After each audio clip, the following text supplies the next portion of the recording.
Ever since my parents realized I had an insatiable appetite, they decided to open a crematorium. Because there's an unwritten rule in this business that the delivered demon corpses often have some remnants left behind, as a form of compensation for those working in crematoriums. But decades ago, countless demonic beasts invaded Earth, and humanity paid a heavy price in blood. Before learning to drink demon beast blood and consume demon cores to grow stronger. And those demon beast corpses, whether eaten raw or cooked into dishes, everyone who eats it ends up the same way.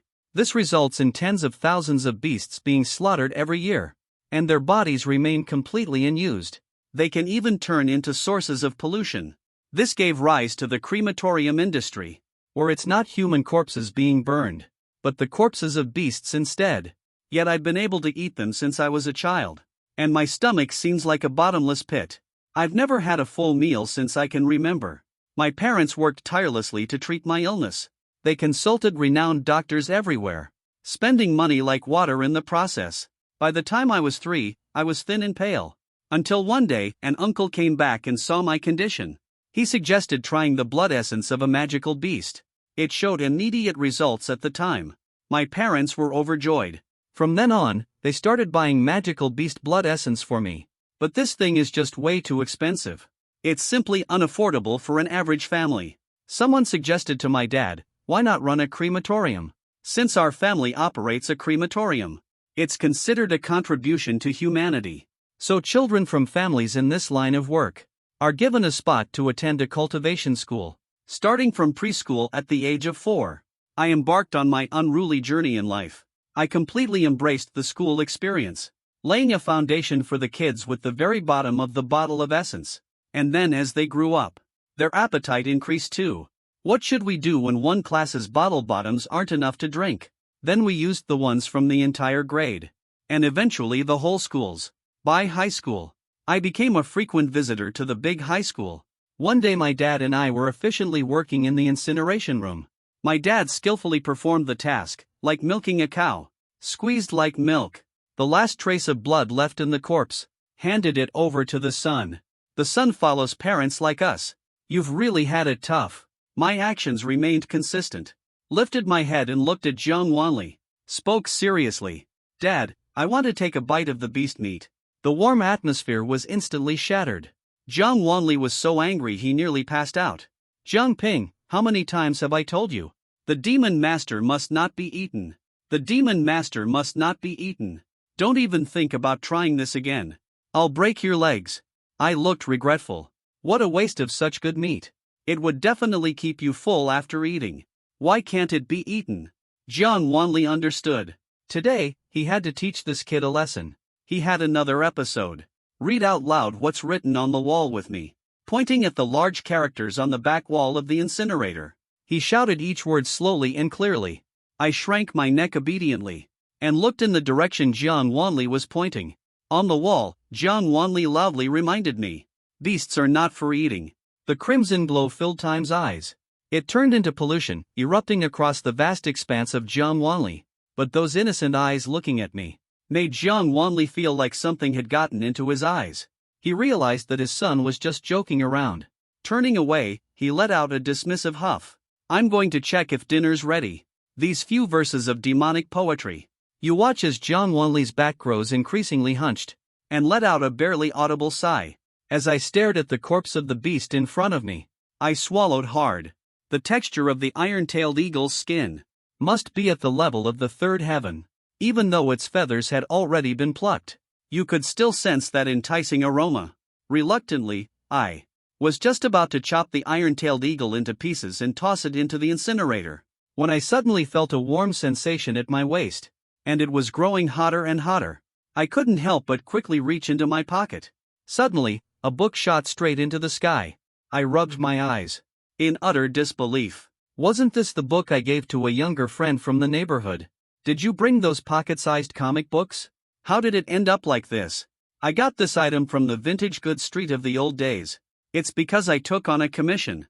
I never expected it would turn out this tense. Then, a burst of golden light appeared. I couldn't help but cover my eyes. But the golden light vanished in an instant. A completely golden book went straight from my eyes into my mind. The Demon Eater's Manual. Several large golden words appeared on my retina, followed by rows of tiny words saying Third Heaven. The iron-tailed eagle, a small demon. Its meat is relatively tough and chewy. More bones than meat. Lacks flavor when eaten. Ashamed to throw it away. 50 grams of strong liquor. 200 grams of dried mushrooms. 10 grams of aged tangerine peel. Simmer slowly over low heat. Add a small amount to enhance the taste slightly. Provides minimal satiety. Even dogs wouldn't eat it. Staring at the text on my retina, I was completely stunned. What on earth is this crazy thing? Is heaven so fed up with me starving? But is this really authentic? Don't end up eating yourself to death. In a flash, I figured it out. Life and death are predestined. Wealth and fortune are determined by fate.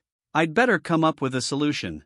I feel like I'm starving to death. With a deep breath and firm resolve, the door opened, and my parents were carrying a small bag on their backs.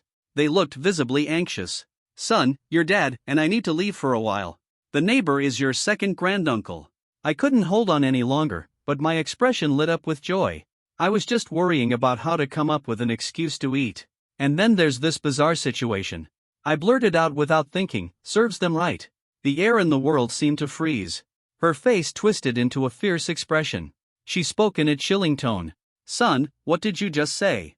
Even Jiang Wanli turned to look at his own little troublemaker. I reacted instantly, seeing her displeased expression. I quickly replied, I meant to say he passed away too soon.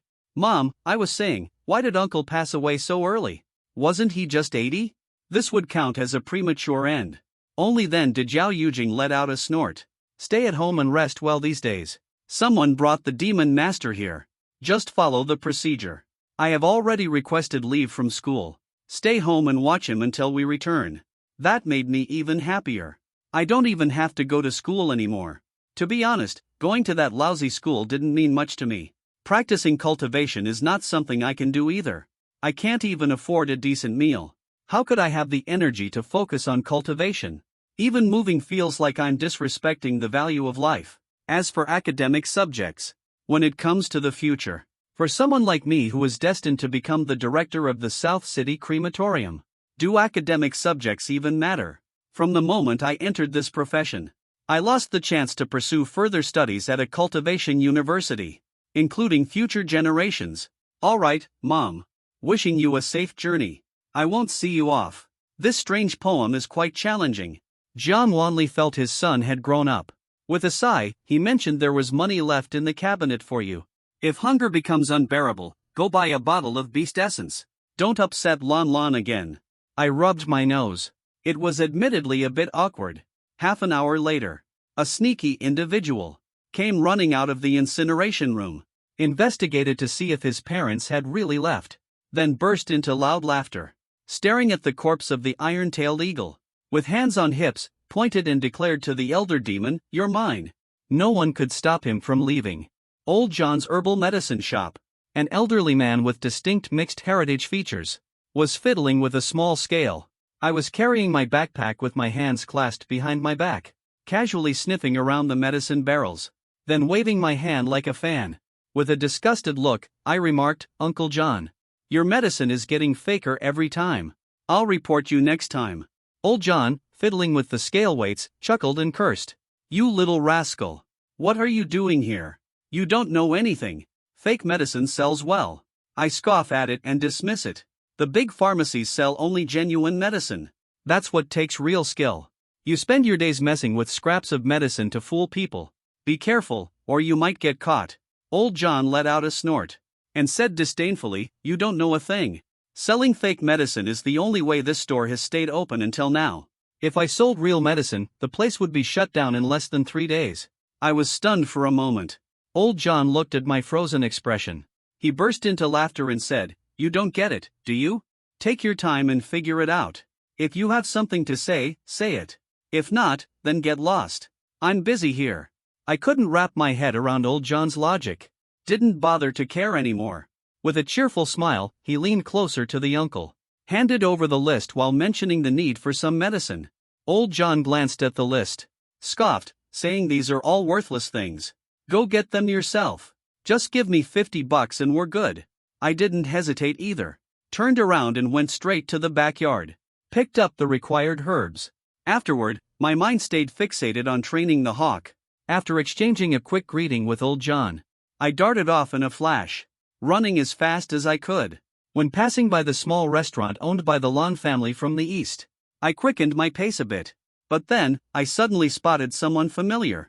Without a second thought, I turned and bolted. A small bottle rolled toward me. A wave of despair swept through my heart. How did I end up being seen? I turned my back and took a moment to gather my thoughts, putting on a goofy yet endearing smile, turning around in surprise. Oh my, isn't this my dear principal? What brings you here? Principal Gal pointed at me helplessly. Cut it out with those tricks. I came here specifically to find you. Let me tell you something, kid. Lon is a genius. You better stop using Lon to scam your way into free meals. Do you realize that because of you, kid? I, who was once the pride of the cultivation world, have now become the disgrace of the education field. Then came a barrage of scolding.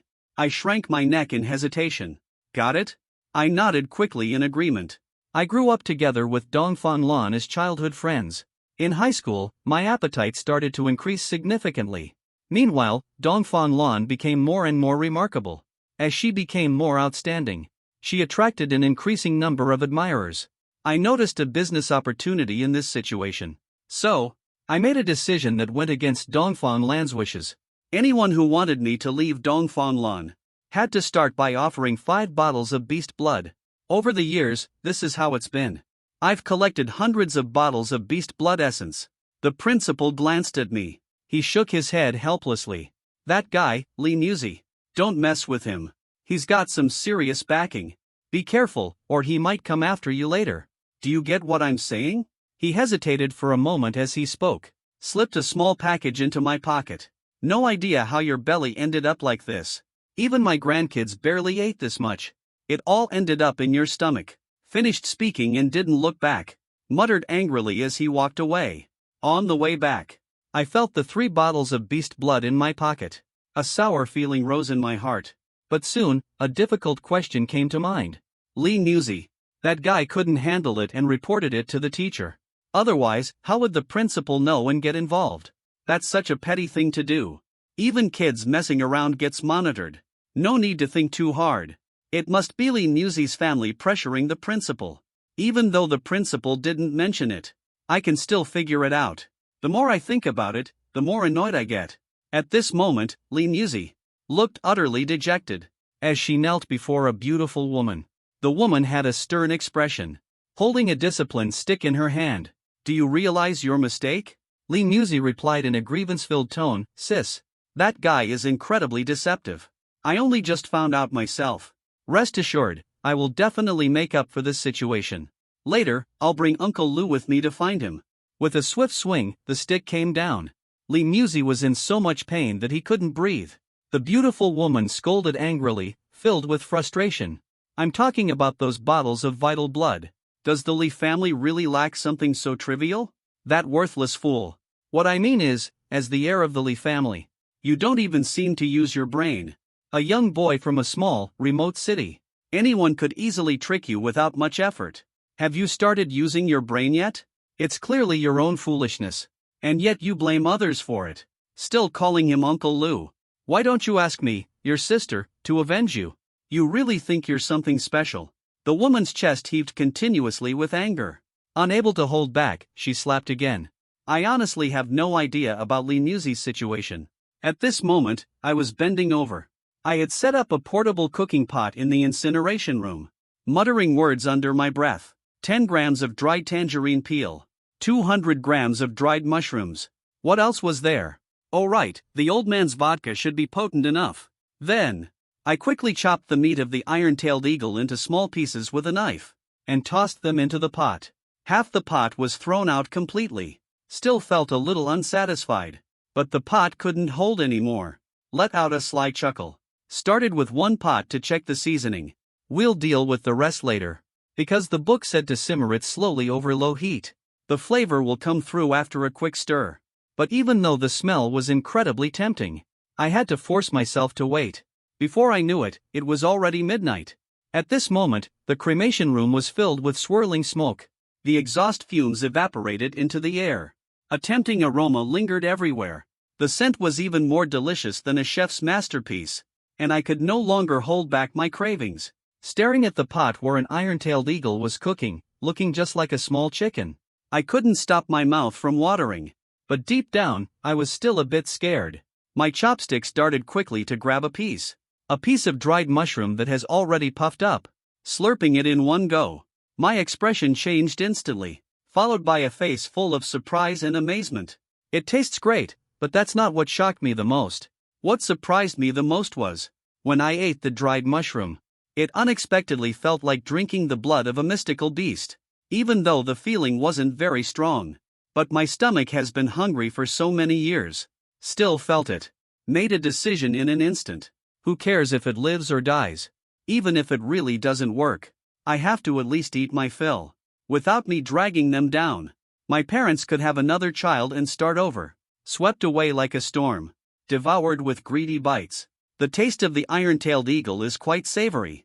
The taste is quite similar to roasted chicken. It might even be better in some ways. To the point where I just couldn't stop myself. For a whole 30 minutes.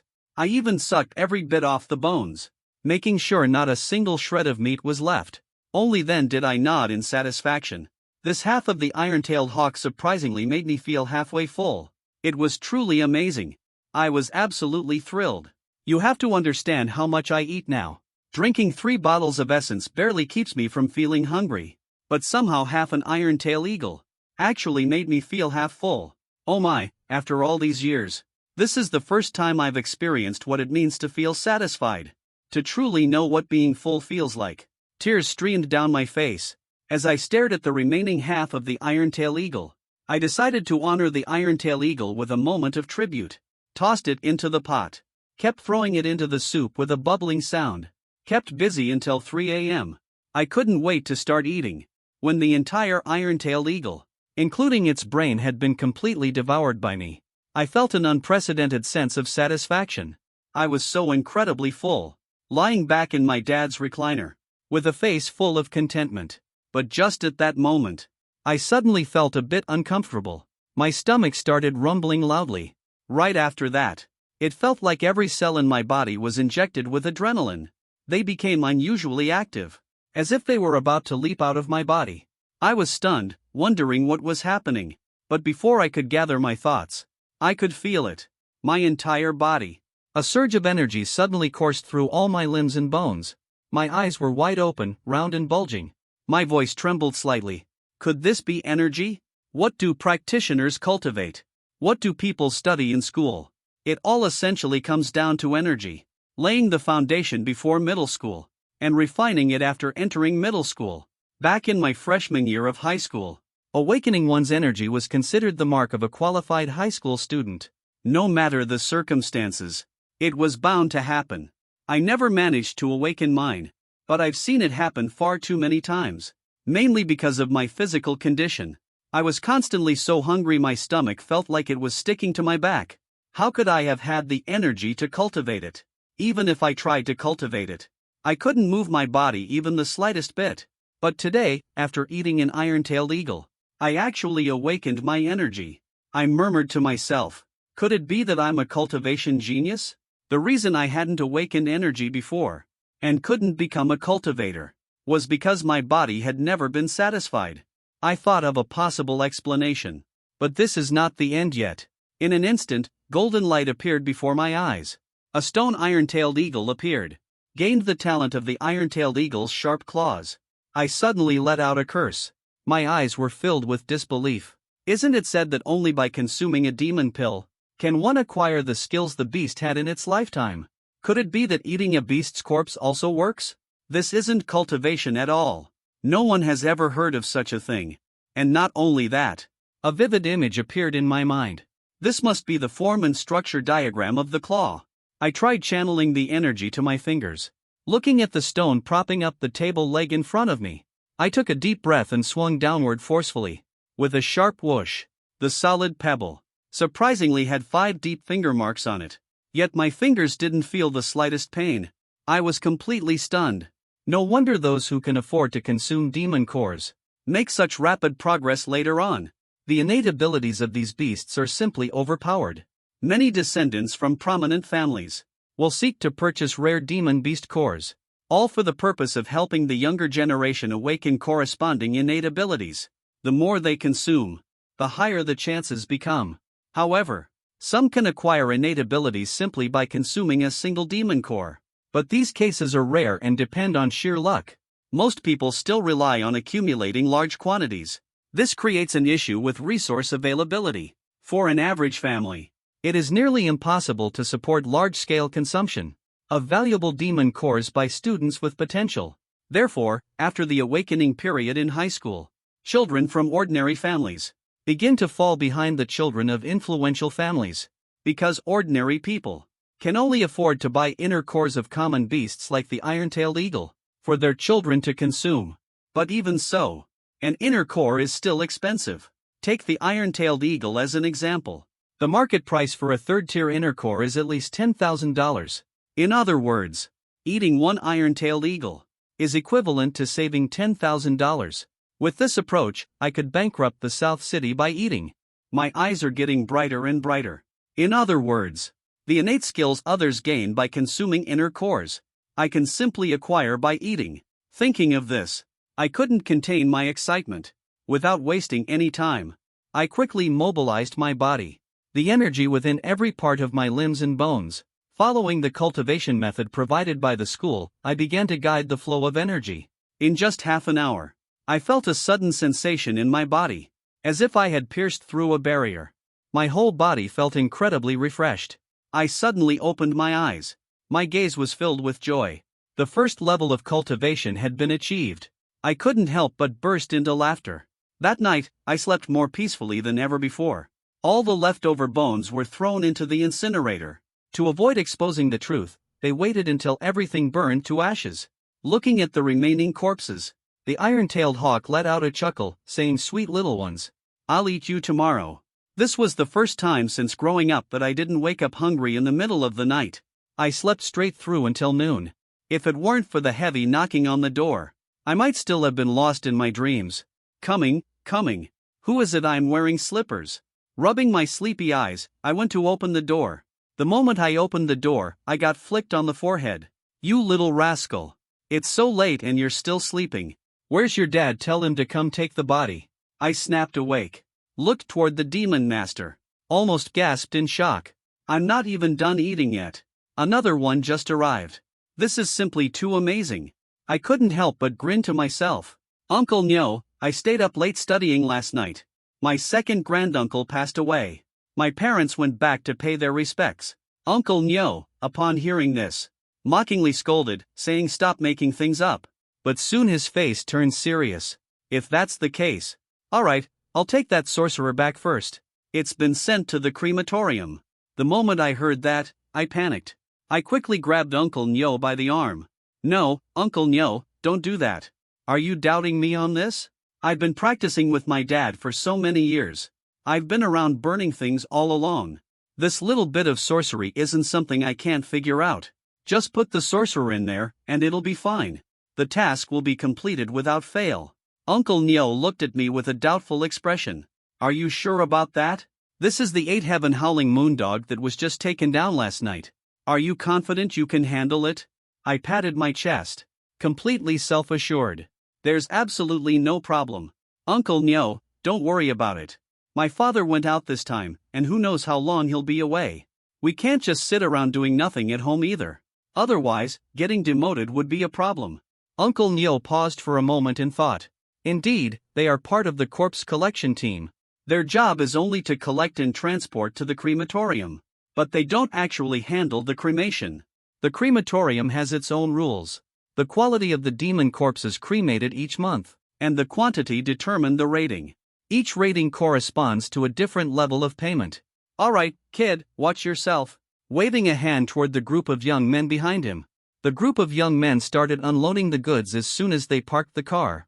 Uncle Nyo lit a cigarette. Glancing around to make sure no one was nearby, he quietly muttered the word "bottle." These few demon masters were accidentally killed by the boss. He wasn't very thorough when extracting the essence and blood. Quickly, I nodded to Uncle and said, "I get what's going on now. The bottle has been etched in memory. Uncle Nyo gave a slight smile. He didn't say a word. Who in Blue City wouldn't know? I'm just a bit pitiful. He could only offer this tiny bit of help. But I don't see it that way. Because the fact that I've made it this far is thanks to these people piecing it together little by little. Taking a deep breath and shifting the conversation. Uncle, why are there beasts of the eighth heaven here? Aren't you responsible for the area within the walls? Each corpse retrieval team has its own designated area. If I remember correctly, Uncle Nyo should be in charge of Zone 3 within the walls. Typically speaking, it's quite rare to encounter beasts of the eighth heaven within the walls, because they are already capable of causing some harm to ordinary people. Uncle Nyo sighed, unsure and confused. However, it seems recently we're not the only ones receiving them. Other teams monitoring the ratings have also seen many above the 8th level. There are even rumors that some monitoring teams have received ones from nearby areas. Uncle Nyo's words made me reflect deeply. Come inside and have a cup of tea. Uncle Nyo waved his hand and said there's nothing to drink with a kid like you. I'm heading out now. Oh, by the way, someone will come for an inspection in 3 days. Don't slack off, kid. 3 days is the time limit for the contamination. There will be designated personnel to conduct inspections. I promise this. I guarantee it will be completed within 3 days. As for how it will be handled, that cannot be disclosed. After the people left, I looked at that sky-howling moondog of the 8th heaven. Tears uncontrollably rolled down my cheeks. No rush, no rush. Let's deal with the iron-tailed eagle first. Then, I'll eat what was delivered today. I need to make the most of my time. There are still 2 iron-tailed eagles left. One will be for lunch, and another for dinner. It'll even last until tomorrow. The moment I got close to the howling moondog, the book flipped open once again, revealing the eightfold heavens of the night. The howling moondog, a little demon. The texture of the meat is average. The meat is dry and has more bones. Consuming it can help boost physical strength. The flavor is mediocre. It is paired with a secret old broth. A small amount of chile is added, among other ingredients, used to create the base seasoning. Slice it thinly and enjoy it as a hot pot ingredient. Combining it with a secret dipping sauce enhances the taste. It may slightly improve physical energy, slightly improve kidney function, enhance the feeling of fullness. Comments are really like a watchdog. I strategically ignored the comments. This book has quite an arrogant vibe. Already at the 8th level of mastery, and still doesn't meet the standard. That's truly something else. Place the Demon Master's item on the specially designed steel rack. Pat the stomach. Hungry again, so I put water on the stove to boil. The aroma of meat filled the air. This is truly satisfying. I spent both lunch and dinner finishing off the Irontail hawks. When the last Irontail hawk was gone, it felt like the entire world became a better place. I could sense a change in the energy within my body. I gasped in shock. I actually reached the 2nd level, and I only ate 3 of them. What left the deepest impression on me was still the transformation of the claws. They could only leave marks on pebbles before. Now they can pierce through as easily as cutting into tofu. The claws have at least reached a minor mastery level. According to what the book says, most people need to consume at least 10 monster cores, and they still have to practice diligently to reach this stage. But I only ate 3 Irontail hawks, and I've already achieved this level. At this moment, I feel my future holds great promise. For 7 consecutive days, this is how I have been spending my time. Simple yet fulfilling. My parents haven't returned home yet. The monsters I've encountered these days have been steadily increasing in level. My skills have improved significantly in just 7 days. Amazingly, I've reached the formidable 7th heaven stage. My claw strength has advanced to a perfected state, far exceeding the abilities of an average high school student. Skills at the grand achievement stage are already capable of harming beasts below the spirit realm, even though my cultivation hasn't yet reached the spirit realm. That night, as usual, I finished eating the Demon Master. While cultivating, I suddenly felt movement at the main door. Frowning slightly, who would come this late at night? I glanced up at the time. It was exactly midnight. And I headed toward the living room, pulled a steel knife out of the cabinet. This is Dad's prized possession. People usually don't come to the crematorium this late. Carefully slipped on the shoes, kept an eye on the main entrance. But suddenly, the nose twitched slightly, took a deep sniff and instantly, my expression changed drastically. There's actually a beast inside the monster wall. This is extremely unusual, even though my home is technically in the suburbs. After all, it's still within the city walls. The sudden appearance of a beast seems so out of place. No matter how you look at it, something feels off. Thinking about what Uncle Neo mentioned over the past few days, it feels like I've stumbled upon a realization. Could there be a spatial rift near the crematorium? The very thought of it gave me a fright. City 13 has always maintained strict control over spatial rifts, especially over wild, unregulated rifts. Implement different control measures based on the level. I took a sniff. There's a beast outside the door. Its cultivation level is roughly at the 5th stage. This is an ability I developed after eating the howling moon dog. It allows me to sense the surroundings through smell. When mastered, it can detect the environment without interference. It can identify dangers within a 100-meter radius. This is the innate ability of the howling moon dog, and I've been eating its meat for several days now. It has already reached the stage of great mastery. I can roughly discern the target's level of cultivation. My eyes flickered with uncertainty. I felt deeply conflicted inside. Should I report to the city defense team or not? In the past, my first thought would undoubtedly have been to notify the city defense team and let the professionals handle it. But now I am already at the 7th level of the heavens, and I also possess skills like sharp claws in my arsenal, and it has already reached perfection.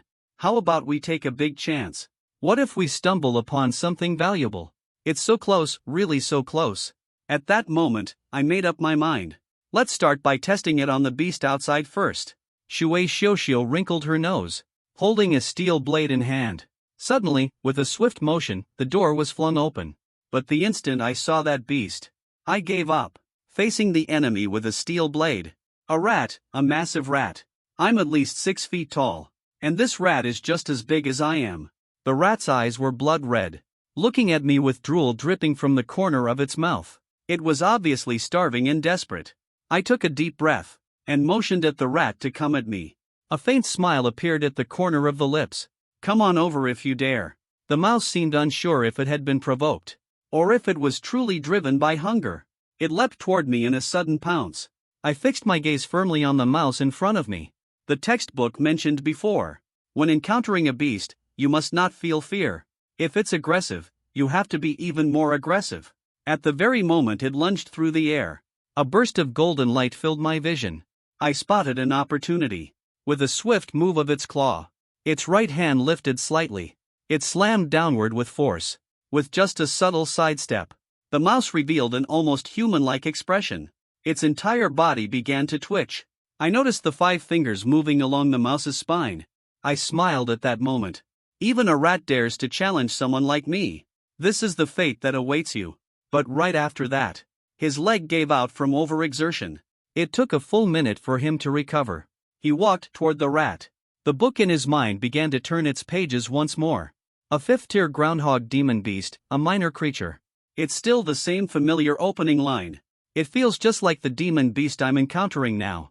In the eyes of the book, they all seem like little demons. The texture is extremely poor. It tastes as bland as chewing wax. It's barely edible at best. The method of eating is left for you to figure out. Every comment seems to highlight how bad this groundhog meat tastes. They didn't even provide a recipe. I pondered for a moment. It seems not all demon beasts are considered edible by the Demon Food Guide. This mole-like creature seems to stand out prominently.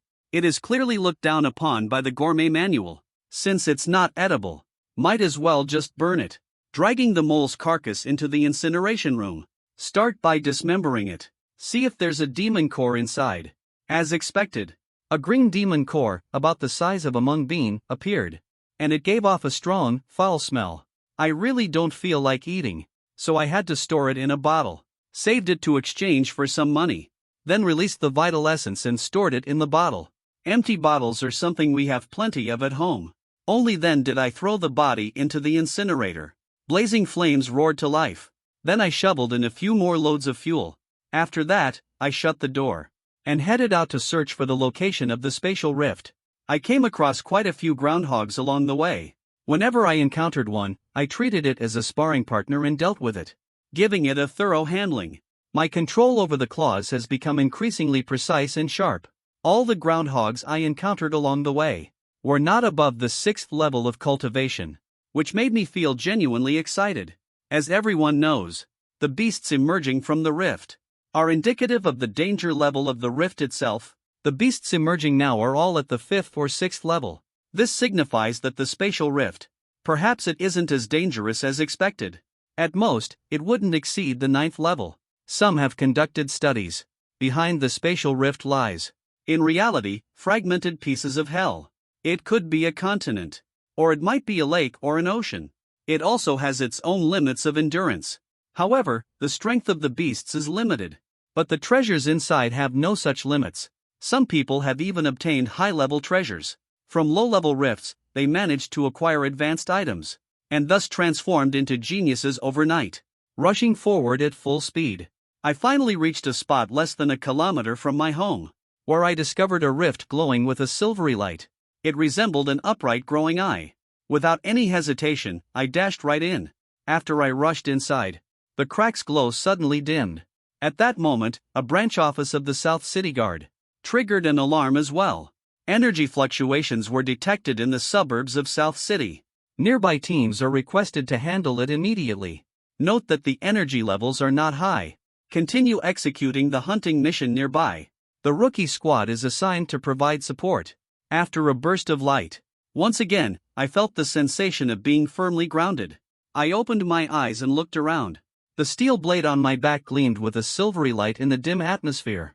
It emitted a silver glow in the shadowy surroundings. This was where two deep, narrow paths lay within the rift. They split apart in opposite directions. On the surface, there seemed to be no visible difference. Both were overgrown with dense jungle. Yet, I could sense danger lurking within. The path on the left carried the scent of at least a dozen burrowing rodents. The cultivation level is at least at the 5th tier. The right side has slightly fewer. The 8th one has a similar cultivation level. The choice of which path to take is obvious. I stepped onto the small path on the right. The moment I set foot on the path to the right, 7 or 8 groundhogs suddenly emerged. They charged at me with bloodshot eyes. I remained completely calm. After undergoing trials along the way, I'm not a rookie anymore. The mole couldn't even last a single round. In less than a dozen seconds, the once aggressive mole was already lying on the ground. Each mouse had 5 bloody holes on its head shaped like fingers. I've already reached the 7th level of mastery. My cultivation was already higher than that of the mole. I also possessed sharp claws. Such advanced skills completely dominated the fight. It took a full 20 minutes to walk. I had just stepped off the narrow path, but when I looked ahead at the scene before me, I was visibly startled. It was a temple. Carefully taking a sniff, I didn't sense any danger. But this serene and peaceful temple, bathed in a glow of sacred light, was perplexing. As I was caught up in my thoughts, a deep, hollow chime of a bell echoed in the distance. A young monk appeared at the temple gate. With a cheerful smile on his face, dressed in an ornate monk's robe, he approached me. "This humble monk greets you, kind benefactor. I am Liao Chen, at your service. The abbot has invited you inside for a discussion. This is my first time entering a rift. I have absolutely no idea what's going on. I initially thought it was about fighting monsters and defeating enemies. But now, what exactly is happening?" And I truly didn't sense any hint of danger from this monk. I couldn't detect any dangerous aura. Imitating the monk's manner, I cautiously said, "I happened to pass by this place. How did the abbot know I was coming?" Chen gave a small smile. He appeared very kind and friendly. "There are formations surrounding the immortal Buddha mountain. The moment you stepped inside, we became aware of your presence. It's just that there are beasts roaming outside the main gate. The mountain has been closed for many days. We are powerless in this situation. Fortunately, you are a person of great fortune. You are bound to have divine protection. You managed to get through this calamity." A chill ran through my heart. This demon is truly formidable. Since Thousand Buddha Mountain is so powerful, why not completely eliminate the beasts below the mountain? Old Chen let out a sigh. "We were just thinking about it. It's just that the formation is now incomplete. Now that it's damaged, it's barely holding up. It can only cover the area within the Thousand Buddha Mountain Temple. It's solely for self-preservation. Please come in, benefactor." I nodded slightly, since I was already here. There's no reason to back down. No matter what this is all about, I have to go in and find out. But just as I stepped through the door, My brows furrowed sharply at the sudden scent of blood in the air. Why is the smell of blood so thick here? Even though it's faint. With my heightened sense of smell, it's almost as obvious as if it were right in front of me. It feels nearly impossible to miss. In the courtyard, a group of young people dressed in monk robes were seated on meditation mats, chanting scriptures. I remained extremely alert. Because of the lingering scent of blood, it was radiating from these people. Liao Chen made a gesture of invitation, revealing a set of bright white teeth. I was almost scared to death. Just a moment ago outside, the lighting was dim. I couldn't see clearly. But just now, when Liao Chen smiled, what did I just see? Flesh strips with an overwhelming bloody odor. I followed behind with my head lowered. Before long, I was led to a meditation room. Liao Chen spoke with a smile. The abbot mentioned, guests are always welcome, especially since it's rare for anyone to visit Thousand Buddha Mountain at this time. Please stay here for now. When there's time, the abbot will personally meet with you. Oh, right, since you're someone from the secular world, you probably enjoy eating meat. Coincidentally, a wild pheasant wandered into the temple last night. It fell to its death, so perhaps make soup for the benefactor. I took a deep breath. I felt something was off about Thousand Buddha Mountain. A monk had meat strands at the corner of his mouth. What could this signify? Breaking monastic rules is just one aspect. The second question is, where did the meat come from? Based on Songchen's words, Thousand Buddha Mountain is surrounded by demonic beasts. A faint suspicion arose in my mind. Sitting cross-legged on the meditation mat, I pondered deeply. Before long, the attendant returned again, carrying a bowl of fragrant, steaming meat as he entered, with a cheerful smile on his face. Please, enjoy it while it's still hot. We, as monks, are not allowed to eat meat. There's still more in the pot. It's all prepared for you. It's rare for me to have visitors at Qianfo Mountain. At this moment, my heart felt like it was being hit by a massive storm. The minister's smile looked so eerie. Inwardly, I cursed angrily at these monks for deceiving me. This is clearly not wild chicken meat. It's obviously iron hard. This is hawk meat for sure. I'm way too familiar with this. It's chicken from Thala, no doubt about it. If I eat this bowl of meat, I swear, in just 3 days, it will turn into pollution. All of a sudden, it felt like a moment of clarity hit me. Could it be that the shredded meat belongs to a demonic beast? This group of monks is eating. The demonic beasts have gone berserk. How long have they been eating? Once it transforms into pollution, it becomes a dangerous source of chaos and riots. A chill ran through my heart. Old Chen stared at me without moving. Calmly said, "Benefactor, why not take a bite? Could it be that it doesn't suit your taste?" At that moment, my heart was filled with dread. This guy is definitely not a good person. But then, a thought crossed my mind. I chuckled and said, "It's not that it's unappetizing. It's just that your method isn't quite right." Hearing this, Old Chen's expression stiffened. His face became visibly rigid. He thought of many reasons, but this reason never crossed his mind. What does the benefactor mean? Instantly lost the appetite. I felt the temperature around me drop by several degrees. A sudden sense of danger filled the air. This young monk is at least a 9th-level expert. What about the people in that courtyard? And what about that unknown abbot? At this moment, I felt like I rushed in without enough thought. But since we're already here, things have come to this point. There's no turning back now. I laughed and said, "You're all monks. How could you possibly cook meat dishes? Where's the kitchen? Let me show you a thing or two." With that, I grabbed the bowl of meat soup and headed out. Chen was completely stunned. Turns out, it wasn't that they didn't want to eat. It's just because they find it unappetizing. But since they're eating it, then it's fine to discuss. The dangerous aura around him gradually faded, following closely behind Zhang Ping. "Well, let's see how skilled you are in cooking."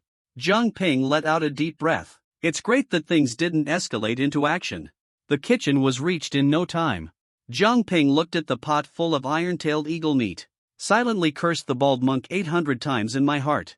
This is really going to be a tough one for me. But running into me is just bad luck for you. Smirked coldly in my mind. "Master Chen, please take this secret shooting recipe elsewhere." Chen paused for a moment, then smiled and said, "Sure." Waited outside, ready to get going. Zhang Ping let out a cold snort. Took out the ingredients for crafting the iron-tailed eagle. Going through things one by one. Bet you didn't see that coming. I've got my ways. Before long, the aroma was rich and enticing. The smell had already spread outside. Chen couldn't help but swallow hard. At that moment, the door opened. Jiang Ping came in holding a large bowl. He cautiously said to Master Chen, "Why don't you have some too?" Chen quickly waved his hand, saying no. Monks are not allowed to eat meat. Please, kind benefactor, enjoy it yourself. Jiang Ping didn't hold back. He started devouring it right on the spot. He truly was starving right under my watch. He ate with abandon. It left me completely stunned. How can someone eat this much? In just half an hour. An entire pot of iron-tail eagle. All of it ended up in Jiang Ping's stomach. Not even the scraps or juices were spared. Only a pile of bones was left behind. After finishing the meal, Old Chen sent Jiang Ping back with a smile. The next morning, Jiang Ping opened the door. Old Chen stood there holding an iron-tail eagle, his face beaming with joy. What a coincidence, my friend. Another wild pheasant has unexpectedly fallen to its death at the temple. It seems you're in for a treat. Jiang Ping's eyes narrowed in suspicion. This is not a good person. The iron-tailed eagle isn't a foolish bird. How could it possibly fall to its death in a temple? After all, this is a mystical beast. Listening further to Lycan's explanation, he calls this a pheasant, claiming it's just a wild bird. Am I just blind to this? Taking a deep breath. Well, that's truly fortunate. Master Liuchen. Then, following the usual rules, I'll handle it myself. Chen nodded with a smile. But to Jiang Ping, that smile felt so terrifying. A voice full of sinister charm came from the kitchen, caused many monks who were chanting scriptures to unconsciously glance toward the direction of the kitchen. And then they broke into smiles. The Buddha said, "If I do not enter hell, then who will enter hell?" The daytime weather remained as sunny as ever. Jiang Ping ate the prepared iron-tailed eagle again. The iron-tailed eagle, at the third stage of cultivation, wasn't very strong. Jiang Ping couldn't shake the feeling that this temple was far too strange, and decided to take his leave. He felt like he had been too hasty. But just as he was about to bring up his intention to leave, Liao Chen showed up again. His tone left no room for negotiation. The master said the abbot is now available. Rumor has it that a handsome young man has arrived at the monastery. He wants to have a talk with you. He forcibly swallowed the words Jiang Ping was about to say. He knew there was no way he could refuse this trip. Otherwise, things would likely take a turn for the worse. Forced to smile. Eyes as clear as water. All right, I've admired Buddhism for a long time. He didn't stay idle even during his free time. He took a walk around the temple, amazed to discover that the monks here all seemed to have reached the 7th or 8th level of cultivation, and the temple housed at least dozens of formidable individuals. If we don't go, they might suddenly lash out and cause harm. Moreover, he noticed a problem. It seemed like this place had its own rules. As long as he didn't cross the boundaries of these monks, there would be no danger. For instance, eating the meat of demon beasts was one such boundary. Every time he declined to eat it, Old Chen's demeanor would noticeably shift, becoming angry and impulsive, seemingly ready to kill without hesitation. Back when he was in school, he is not entirely without any substance. Make the most of your time.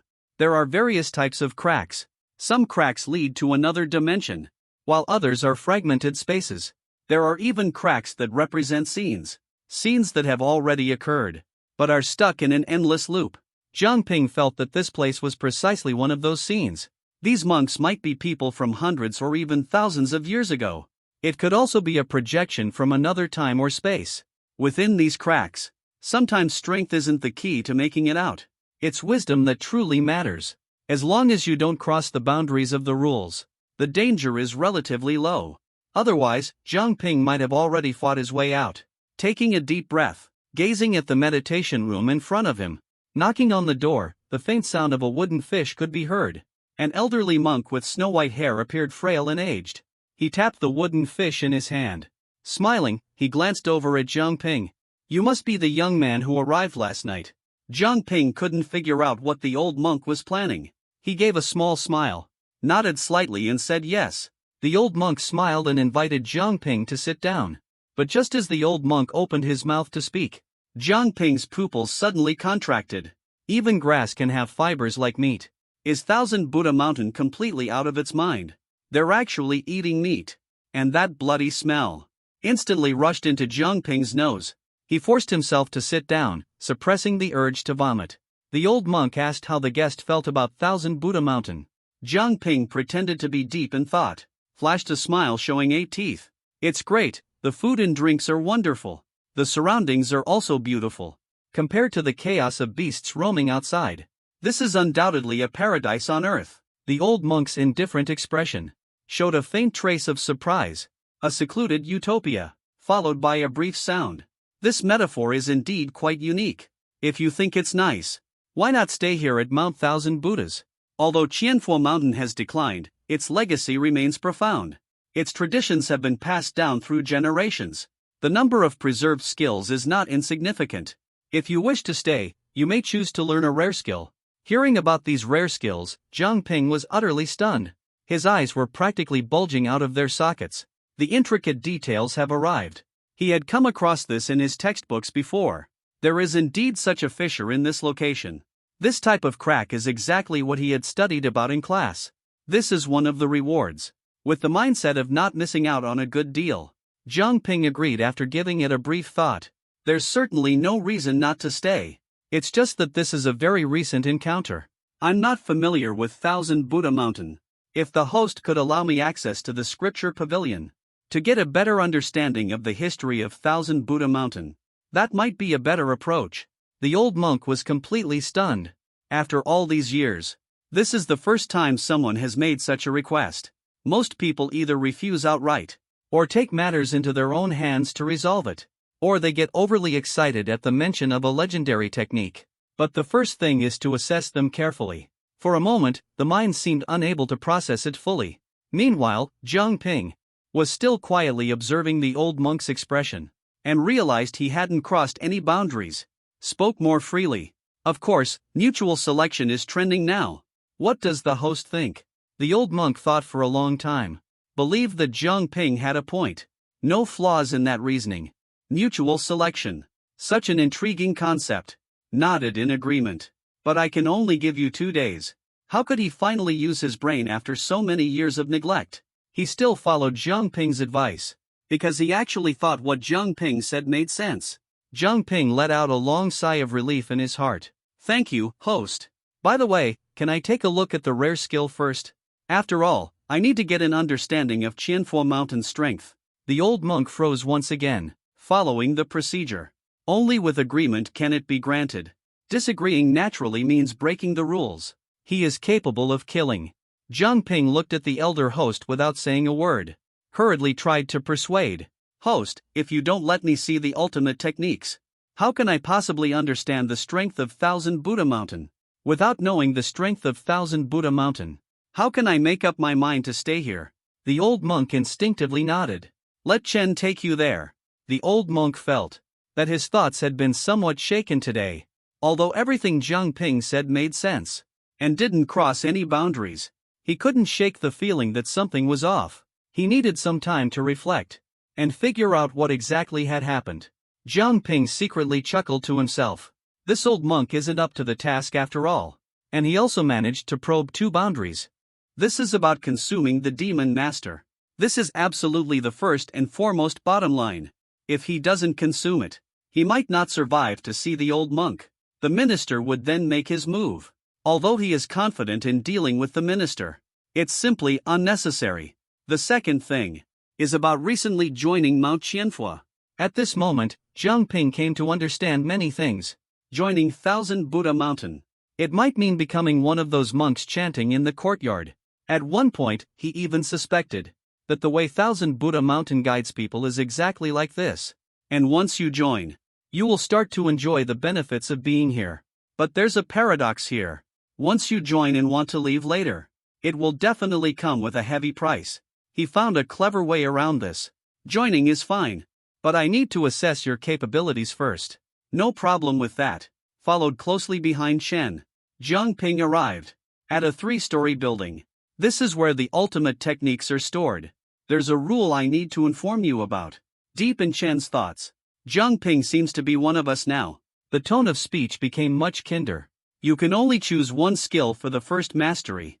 The location is on the 3rd floor. You must absolutely avoid being greedy. Jiang Ping nodded, indicating that he understood. The second point is to come out within 2 hours. The ancient door was pushed open. Jiang Ping stepped inside. Rows of books were neatly arranged on the shelves. Jiang Ping never expected Mount Qianhua actually holds such a variety of martial arts techniques. He actually has no real interest in mastering advanced techniques, the guiding techniques practiced at the schools in the 13 cities. However, the meticulously crafted works of numerous influential figures, compared to this insignificant rift space, the Thousand Buddha Mountain, far beyond imagination. Even if it's considered a supreme skill, it's completely useless to him now. The path 13 cities took is different from theirs. The approach is to devour demon cores. This is the simplest method, but it's far superior to the so-called techniques created by any random sect. It's significantly stronger, and you don't even have to study those techniques, because devouring demon cores directly grants you skills. Moreover, these skills are the most effective against demonic beasts. Of course, the most crucial part is that all these so-called techniques come from an established lineage. He ignored the well-established guiding techniques already available. Is he crazy to not learn and practice the techniques of this eerie Thousand Buddha Mountain? When something goes wrong, he wouldn't even know who to ask for help. How does Jiang Ping know so much? It was taught in school. Back when he was still in school, his favorite thing to read was the Cultivator's story collection. It featured all kinds of strange and unusual tales. Among them were examples showing the negative side of cultivation techniques. A prodigy once stumbled into a spatial rift by chance. After enduring countless hardships, he finally obtained a rare and unparalleled martial arts manual. He climbed his way up from the bottom to rank among the top 3 in the citywide college entrance exams. It was truly an awe-inspiring achievement. He undoubtedly embarrassed countless people, but success was only temporary. Later, after entering college, things took a turn when it came time to choose a mentor. Not a single professor accepted him. The standard response was that his approach wasn't something they could work with. In the end, he had no choice but to figure things out on his own. Their peers had already gotten into college and were making rapid progress, while he was still stuck in the same place. This negative example is still being used as a lesson today, to warn some kids never to think you're smarter than most people. So Jiang Ping, in fact, wasn't particularly interested in the skills on the 3rd floor, and his lack of interest was mainly an excuse. Just a way to buy some time. Nothing more than that. He opened a volume of books. Jiang Ping curiously examined the books on the 1st floor. Most of them were about strange and unusual stories. These were exactly his favorites. He unexpectedly began reading them with great interest. It seemed about an hour had passed. By then, he had already finished reading at least 2 books of strange tales. All of a sudden, his keen nose twitched involuntarily. What's that smell? Why does it smell so good? Others naturally wouldn't be able to detect it. But Jiang Ping has the heightened sense of smell of a moon howling dog at the Grandmaster level. Even then, he could only faintly catch a whiff of this fragrance. It seemed almost addictive. It was utterly irresistible. Jiang Ping actually set down his book. Unable to resist, he started searching for the source. Moving mechanically like a lifeless puppet, Jiang Ping was deeply shocked in his heart. What the heck is going on here? Desperately trying to regain control of his body, but could only watch helplessly as he moved involuntarily, until he ended up next to a bookshelf. Jiang Ping actually saw his own body. Press a candlestick. Am I going crazy? But then came a faint sound, and a staircase appeared right in front of him, deep and shadowy. Clearly, there's a hidden chamber below. Picked up the nearby candle. Jiang Ping slowly started walking down. Even though deep down, he was completely resistant. Absolutely and utterly resistant. But it was all in vain. He couldn't control his body at all. He had been walking for what felt like forever. Suddenly, there was a burst of noise. The path they came from had vanished. Meanwhile, Jiang Ping regained control of his body. Jiang Ping looked around in terror, wondering who was causing trouble. He couldn't help but shout out loud. Yet the sound of the night wind was as soft as drizzling rain. Are you kidding me? How could there be wind in the basement? A strange and sorrowful voice suddenly echoed. It was a woman's voice, and it sounded incredibly seductive. Jiang Lang, hurry and save me. Jiang Ping was startled. He quickly raised the candle, trying to find where someone might be. But his pupils suddenly constricted. His heart skipped a beat. There was no woman anywhere. Right before him was a crystal coffin. He mustered all his courage and moved closer. At this point, there's no turning back. Fear will never solve any problem. He could only try to break the stalemate. As he moved closer, he finally got a clear view of what was inside the crystal coffin. But the clearer it became, the more shocked he felt. It was a woman. Inside the crystal coffin lay a woman. And not just any woman, but an incredibly beautiful one. A vibrant red wedding robe. The outer robe was tied in a knot, draped diagonally around the waist. The waist was slender, truly small enough to hold with one hand. And the fullness of the chest was apparent even while lying down. Lips so red they seemed to drip blood. The face glowed like a sunset illuminating wood. Jiang Ping couldn't help but rub his eyes. Just now, he thought he saw a hint of daze in the other person's gaze, sending him a subtle and affectionate glance. At that very moment, the voice echoed once more, sounding like a mournful wail. Jiang Lang wiped away the Buddhist seal. "Help me get out of here. I want to see you meet your doom." Jiang Ping's body lost control once again, unexpectedly reaching out to wipe the scriptures on the crystal coffin. "Stop messing around, Buddhist seal. Stop causing trouble." Jiang Ping struggled to keep his body under control. "I don't want to obey. This is undoubtedly an extremely ominous object." Don't ask how he knows. He could see it with his own eyes. It's too massive, something he definitely can't afford to provoke. Even in the worst-case scenario. This is Mount Thousand Buddha, a sacred site of Buddhism. A corpse was clearly sealed away here. If he were to release it, the sound of friction echoed sharply. The screeching sound of friction kept ringing. It made Jiang Ping's heart involuntarily race. He promised that next time he would never be this careless. A spatial rift appeared. This was simply a place no human could reach. Suddenly, everything went black before his eyes. Jiang Ping lost consciousness. When he woke up again, he found himself back in his own room. Old Chen looked at Jiang Ping with a worried expression. "What happened to you, my friend?" Jiang Ping heard Chen's voice, and unexpectedly felt a sense of relief. He cautiously asked, "What's wrong with me?" Old Chen smiled and said, "Maybe you're just lacking some nutrition. After spending 2 hours in the scripture library, I kept calling for you, but you didn't come out. So I finally went in. Only then did I realize you had passed out. Don't be afraid to have some more wild chicken soup. It will get better." Jiang Ping cursed angrily in his heart. If the wild chicken were just an ordinary person, it would have been completely done for by now. Suppressing the matter weighing on his mind, he cautiously asked, "Is there nothing else?" Old Chen looked at him in confusion. "Good sir, is there something on your mind?" Jiang Ping stayed silent, taking in the aroma of the chicken soup. The flavor confirms it was homemade. That pot of soup is safe to eat. He truly felt hungry. Letting go of the heavy burden on his mind, he ate slowly, bite by bite. Meanwhile, the smile on Old Chen's face grew wider. It might have been because Jiang Ping had fainted. The old monk did not come looking for him again. And Old Chen didn't bring up the matter of the special technique either. Surprisingly, Jiang Ping was allowed to stay just like that. Every day, Old Chen gave him more and more beast meat to eat. On the second day, it was a Tier 7 iron-tailed eagle. This allowed its claw strength to reach the perfected level. On the third day, it was shockingly a Tier 9 iron-tailed eagle. This helped Jiang Ping acquire another skill, the dynamic vision assistance ability known as Eagle Eye, the go-to-hunting technique of the iron-tailed eagle. Meanwhile, Jiang Ping's cultivation began to climb from Tier 7, and it eventually reached Tier 9. 3 iron-tailed hawks appeared each day.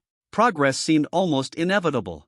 But Jiang Ping's heart grew increasingly heavy, because the number of iron-tailed hawks being consumed kept rising.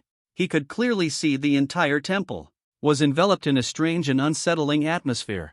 Restlessness spread, even Chen's expression toward him seemed off. At night, Jiang Ping stayed in his room honing his skills. He sensed that danger was creeping closer, and the only option was to strengthen himself. However, this crack will never exceed the nearby limit. It eased his mind quite a bit.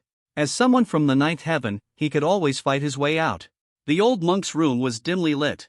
The candlelight flickered faintly on and off. A raspy voice echoed through the room. He hadn't yet transformed into a demon. Dust knelt down on the ground. "Abbot, I saw him with my own eyes consuming the corpse of a demon beast. But for some reason, I don't understand why.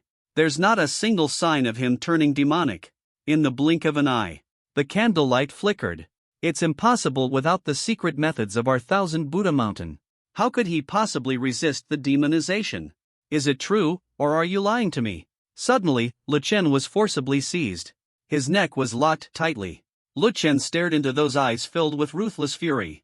He screamed in despair and fear. The host doesn't dare. I absolutely wouldn't dare to deceive you, disciple. I truly saw him eating with my own eyes.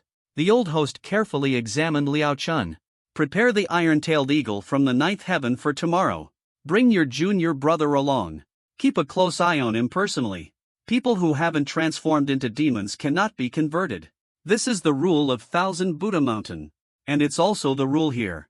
After Dust was released, he gasped for air heavily, filled with fear. It's just that the iron-tailed eagles have recently gotten smarter, and have already started staying away from Thousand Buddha Mountain. It can only last for 2 days at most. The old monk let out a cold snort. Those vile iron-tailed eagles are not your concern. I'll handle this. Recently, the iron-tailed eagles around Thousand Buddha Mountain have been in trouble. For 10 days straight, he was almost caught and completely worn out. Meanwhile, the old monk was growing increasingly irritable. Even the people at the temple started losing their temper. They turned their gaze toward Zhang Ping, looking as if they wanted to devour him whole. Master Chen showed up again. Are we still having chicken today? Zhang Ping smiled as he greeted Chen. So many days have passed. He had eaten countless demonic beasts during this time. Finally arrived at the brink. After he reached the brink, his mood became much more relaxed. He had already secured an unbeatable position. No matter what the old monk planned, he was fully prepared to handle it. The brink was already the limit of this space. He could sense it.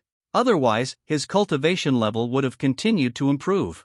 Completely unexpected. Unexpectedly, misfortune turned into a blessing. Someone delivers magical food to him every day. Life couldn't be better. But right after Zhang Ping finished saying this, the old monk suddenly appeared. Today, I'll prepare an extra dish for you. These are some elixirs I've crafted. Noticing that you look frail, I've specially brought these for you. Zhang Ping was left speechless.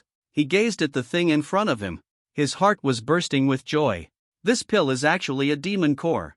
It's nowhere close to being a medicinal pill. He calmly remarked without revealing any emotion.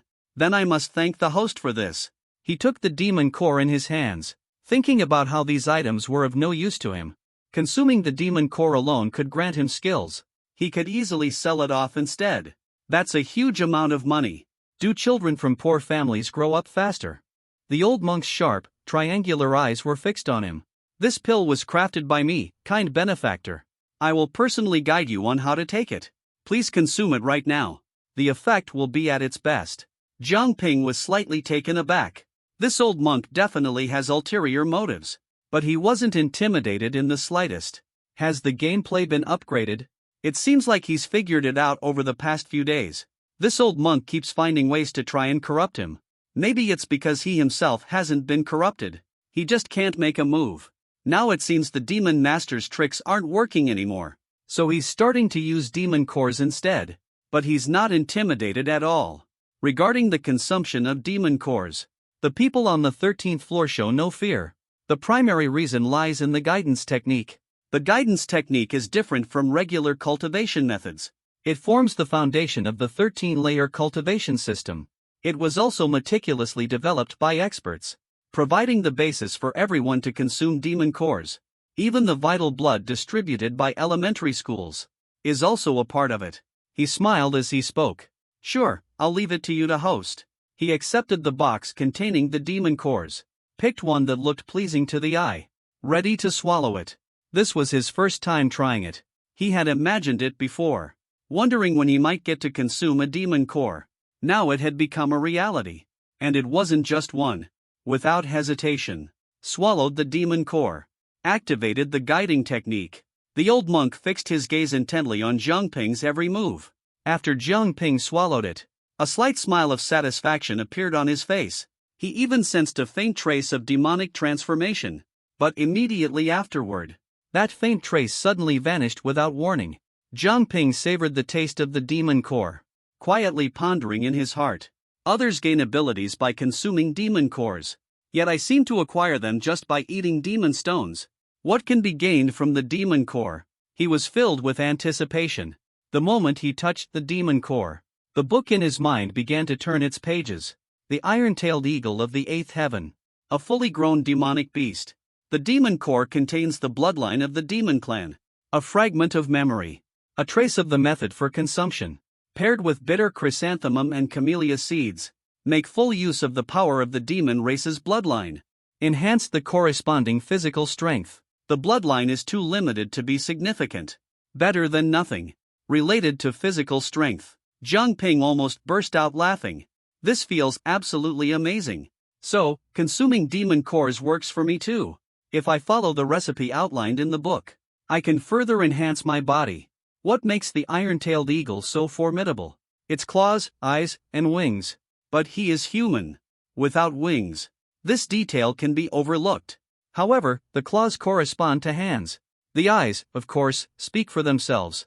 In other words, he absorbs the demon core of the iron-tailed eagle, which can enhance the strength of his hands and eyes. This, in an intangible way, will make his claws significantly stronger than others. But it is simply too little. And this time, he didn't even follow the formula, which is somewhat unfortunate. The old monk stared at Jiang Ping with a bewildered expression. He actually noticed a hint of lingering interest. He was furious with the benefactor. Something seemed off. The old monk decided he had to deal with this oddball no matter what. Yes, the freak consumed so many demon corpses, and even devoured demon cores, yet showed no signs of transformation into a demon. Isn't that a freak who even stirs a hint of excitement deep inside? Could it be possible to study this freak? Then in the future, could the immortal Buddha mountain also achieve such a method? The immortal Buddha mountain relied on a formula that slows demon transformation, to establish its foundation, surviving until now, avoiding starvation. He saw Jiang Ping. It was as if he had discovered a treasure. The old monk became excited. But just as the old monk was tempted and ready to act, a sudden warning rose in his mind. Instead of feeling fear, the old monk remained calm. In fact, he grew even more excited. The warning only reinforced his thoughts. Nighttime. Jiang Ping kept feeling like he had been here for quite a while. It seemed like it was time to leave. But after all these days, he still hadn't figured out how to get out. The path up the mountain had completely vanished. Lying in bed, he tossed and turned, unable to sleep. Suddenly, the sound of footsteps could be heard. Old Chen's voice echoed through the air. "The abbot is requesting your presence, kind benefactor." Jiang Ping felt his heart sink. He had always thought the old monk's expression today seemed off. Now that Chen was coming over, it was definitely not just for a friendly meal. His right hand moved slightly. Sensing the power of this Grandmaster-level expert, he felt a bit more at ease. Near Grandmaster-level skills. This was the source of his confidence. Yet in the very moment the door was opened, a heavy and powerful stick suddenly appeared. Jiang Ping cursed angrily in his heart. The sneak attack claw was launched. He grabbed the unstoppable stick with one hand, effortlessly as if it weighed nothing. The stick ended up firmly in Jiang Ping's hand. Old Chen was utterly shocked. Jiang Ping looked at Old Chen with a smile on his face. "Master Liu Chen, what is going on here?" Liu Chen pulled with all his strength, but the stick didn't budge an inch. How could this be possible? After all, he was already at the ninth heaven stage. His face turned red with exertion. In just a brief moment, a surprising number of bald heads appeared. Counting them one by one, the ones showing up now were all those monks chanting sutras during the day, simply not betraying the kindness of the day.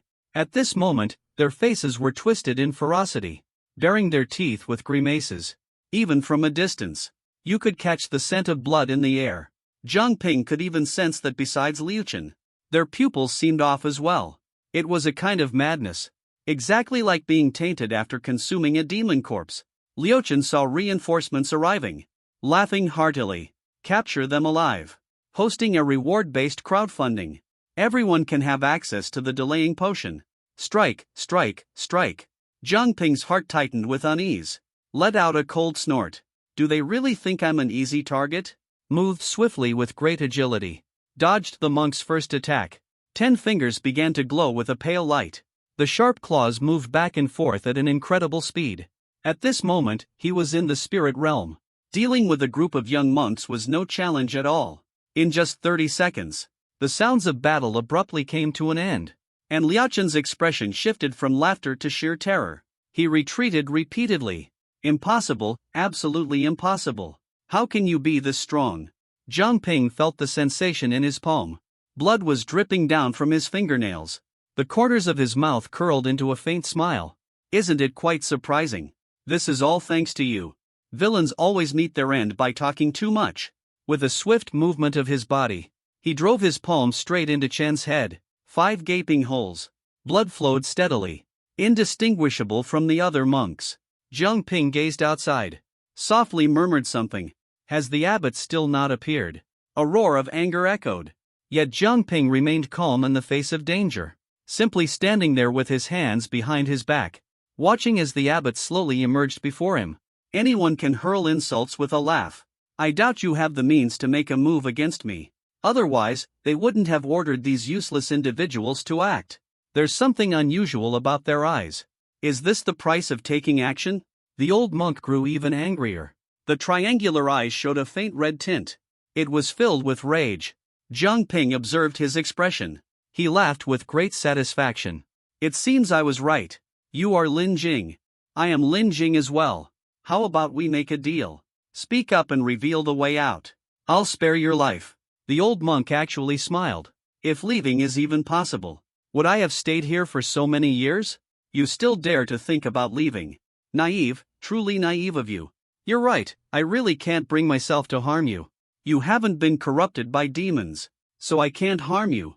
But don't think you can leave either. Stay here and keep me company. I have plenty of patience. I'll take my time figuring you out, uncovering all your secrets. The old monk laughed arrogantly. But Jiang Ping was clearly annoyed deep down. There really seemed to be no way out. The old monk smiled. This is the 1000 Buddha mountain of mine. After the mountain protecting formation is activated, people are only allowed to enter but not leave. The same goes for the beasts. Jiang Ping was puzzled. What about those ground-digging rats? And the iron-tailed hawk I've been eating these past few days, where did they come from? The old monk snorted. Of course, they are raised by my 1000 Buddha mountain. Otherwise, how would you have gotten in? Even these disciples can't get out. If you want to survive, you have to eat beasts.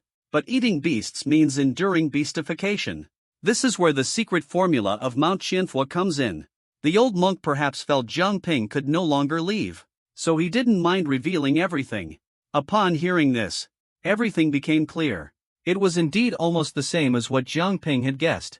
It's just an extra prescription. So, how does this have anything to do with you keeping me here? This is the part he couldn't understand. Based on this reasoning, keeping Jiang Ping here seems pointless. And yet, the old monk tricked people from the mountain village into coming here. But why even bother? The old monk looked at the group of disciples. He revealed a strange and unsettling smile. This is the secret of 1000 Buddha mountain. The secret recipe requires the flesh of the youngest disciple in the temple to be boiled, having a spoonful every day. This is the only way to ensure you stay rational, and not fall under any enchantments. Mount Qianfu is known as the mountain of 1000 Buddhas. Doesn't that make you think of something? In that instant, Jiang Ping's skin was covered in goosebumps. Oh, so you're saying Mount Qianfu once had over 1000 people, but now, only a few of them remain. The old monk was delighted by Jiang Ping's cleverness. Indeed, it wasn't just 1000 people. The number is actually 38,014 people. Jiang Ping almost vomited his dinner from the night before. This is just way too twisted. How could this possibly be a Buddhist temple? It's more like a living hell. So, you should stay here. There's no way for you to leave. Jiang Ping looked at the arrogant old monk. The monk seemed as if he had everything under control. He felt extremely angry. Now all your disciples are dead. Didn't you say you couldn't refine medicine? Anyway, I'm not afraid of eating demonic beasts. Let's just wait it out. Let's see who can outlast the other. Maybe if you die, you might finally be able to get out. The old monk laughed so hard he started tearing up. There were more people before, but there were also more mouths to feed. Now it's just me left alone. And these disciples before me are enough to sustain me for decades. How long can you hold out? If you die, all your secrets will belong to me. Maybe if I consume you, I could gain your unique physique too. Watching Jiang Ping with greed in his eyes, unraveling Jiang Ping's secrets is the thing he desires most right now. Jiang Ping heard that the old monk still wanted to eat him. He immediately spat and thought, get out of here. If you want to take me on, you better have the skills for it. An idea suddenly came to him. He laughed, leaving the old monk uneasy from his reaction. "What are you laughing at?" Jiang Ping remained silent. Instead, his gaze shifted to a particular spot in the room. He walked straight over to it, and suddenly yanked down the curtain, then placed it over the candle flame. Suddenly, flames shot up into the sky. A faint voice from Jiang Ping drifted over, saying, "If I were to burn the bodies of these disciples, how many days could you hold on?" The old monk's expression turned horrified. His bare head seemed to ignite like a flame. With a fierce and menacing glare, he let out a thunderous roar, "Daring you!" Jiang Ping trembled all over in fright, and then a metal lighter fell to the ground. With a sudden roar, the temple's bed curtains and candles merged into a single blaze. Flames instantly shot up to the sky. The old monk was furious beyond measure. Without even glancing at the fire raging in front of him, he seemed completely on the verge of losing his mind. This was all his essential provisions. His means of survival were consumed in an instant by the flames. The little monk's once menacing gazes seemed to soften noticeably under the glow of the fire. Faintly, Jiang Ping seemed to hear the sound of Buddhist chants, but what stood out more was the furious rage. The old monk's unwilling roar echoed, "Kid, are you seeking death? How did you manage to strike?" Jiang Ping's small face looked completely innocent. He spread his hands helplessly. "Monk, you've really put me in a tough spot. If it weren't for you shouting so loudly, how could I have accidentally slipped?" The old monk could no longer hold back his anger. He extended his hand toward Jiang Ping. His steps quickened as he took several hurried strides, and then made a single decisive step. Jiang Ping hadn't expected the approaching old monk to be so terrifying. To think he could move at such a speed, staring at those pale knuckles, and even the glowing fingernails. Jiang Ping felt a chill run through his heart. The perfect eagle claw drew in a sharp breath. Not everyone has such a unique talent as this. Gaining skills just by eating meat is quite extraordinary. How many demon cores must that old monk have consumed? Or perhaps it's his secret technique that's truly outrageous. Still, there's really nothing to worry about. After all, he's the famously renowned Jiang Ping, known as Bottle Brother. Now, he's even become a rising expert in the nearby area. He let out a laugh. "The old monk, take this strike of mine." He dodged the old monk's attack with ease, immediately shifted one step to the left. At that moment, he realized his own shortcomings. Not a single skill related to speed. Kept it in mind. Then used all the strength he had ever mustered in his life. Struck fiercely with a claw. The feeling in his hand was oddly soft. Just as he was wondering about it, his gaze locked with the old monk's. Jiang Ping nearly threw up. Even though he spends his days dealing with beasts, it wasn't as disgusting as what he was witnessing right now. The skin on the old monk's arm had been torn off, revealing a shocking sight beneath. Arms brimming with sharp claws were exposed one by one. "Old monk, are you seriously dabbling in bio-experiments?" The old monk turned back with a sinister grin. Blood streaked between his teeth. His gaze filled with madness. "This biomonk thing is beyond comprehension. But this old monk knows. To defeat the beasts, you must first become one of them. What you see here, this arm, is the masterpiece of this old monk. This arm has slain countless iron-tailed hawks. Today, you're in for a treat." Jiang Ping nearly cursed out loud. "A treat, my foot. Your so-called monk's blessing." The old monk showed no signs of anger after being insulted. Instead, he chanted the Buddha's name loudly. The Buddha said, "If I don't go to hell, who will? Come and claim my life then." At that moment, his arm seemed to transform into countless sharp talons of an iron-tailed eagle. It felt as though it could span several heavens. Its movements were so swift and dense that it left no gap. Each attack flowed seamlessly like moving clouds in flowing water. For a moment, Jiang Ping couldn't think of any effective countermeasure, forced to rely solely on increasingly skilled eagle claw techniques to fiercely resist. Fortunately, the old monk's abnormal strength was limited to just one arm. In an instant, Jiang Ping's vision lit up. A sliding maneuver narrowly avoided the old monk's figure. Afterward, he swiftly targeted the old monk's normal arm and delivered a ferocious blow. One arm fell with a resounding snap. Blood gushed out in torrents. "Monk, I will have your life." As expected, Jiang Ping guessed it right. The old monk was an incomplete product.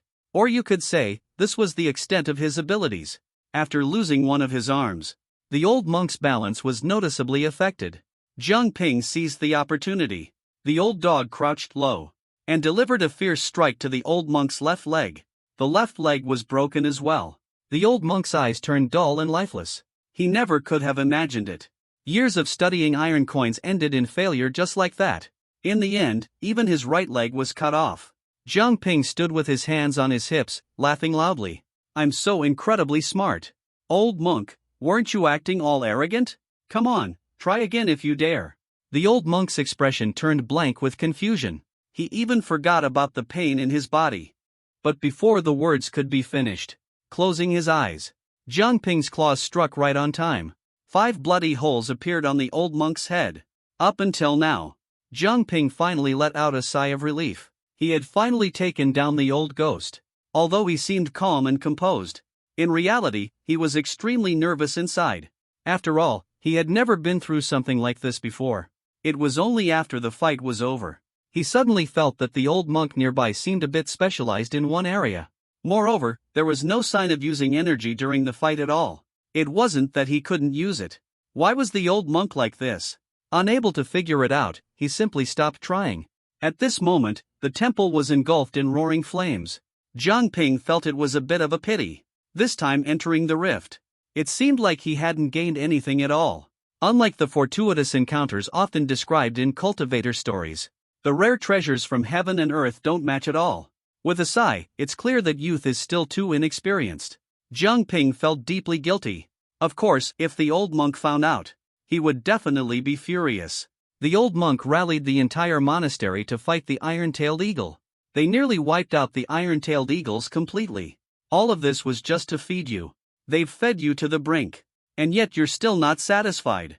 Jiang Ping brushed off the burnt ends of his hair. It seemed like his looks remained unaffected. Only then did he reluctantly turn around and glanced at the blazing temple engulfed in flames. Farewell, Thousand Buddha Mountain. Farewell, old monk. There was an unexpected sadness in his heart.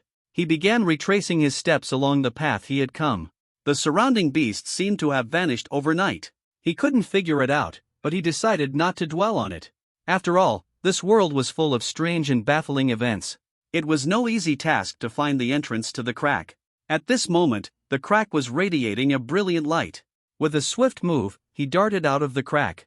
Copy that, received. The rookie team has arrived at the designated location. I repeat, the rookie team has arrived. Hearing this, Jiang Ping immediately realized something was wrong. He thought to himself that this was bad. He quickly hid in the surrounding bushes. Looking ahead, he immediately saw it. Individuals dressed in various types of standard equipment. Jiang Ping naturally recognized who they were. These are the uniforms of the city defense team. Muttering about floor 13. Truly worthy of being humanity's hope. They discovered the crack so quickly. If I weren't living nearby, I might not have noticed it so soon.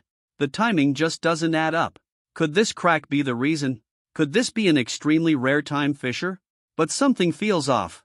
Based on the knowledge learned in school about time fissures, they are all incredibly dangerous rifts.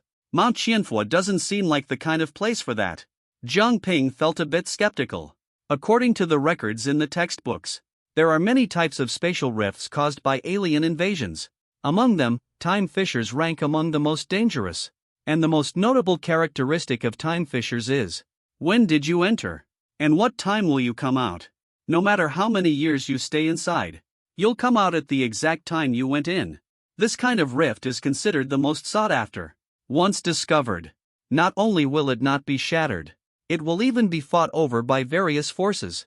There are even rumors that people have pursued it just for the coordinates of a time rift. Once sold for an astronomical price of 80 million. 80 million is enough to elevate an average person to a higher social class. This shows just how rare and valuable the time rift is. But if you think the buyer ended up losing money, then you would be mistaken. Purchasing these coordinates is undoubtedly done by those with wealth and power. Such buyers are usually influential families, or even official organizations. These people are far from being fools. After successfully opening up this time rift, people are willing to spend a fortune to solidify it.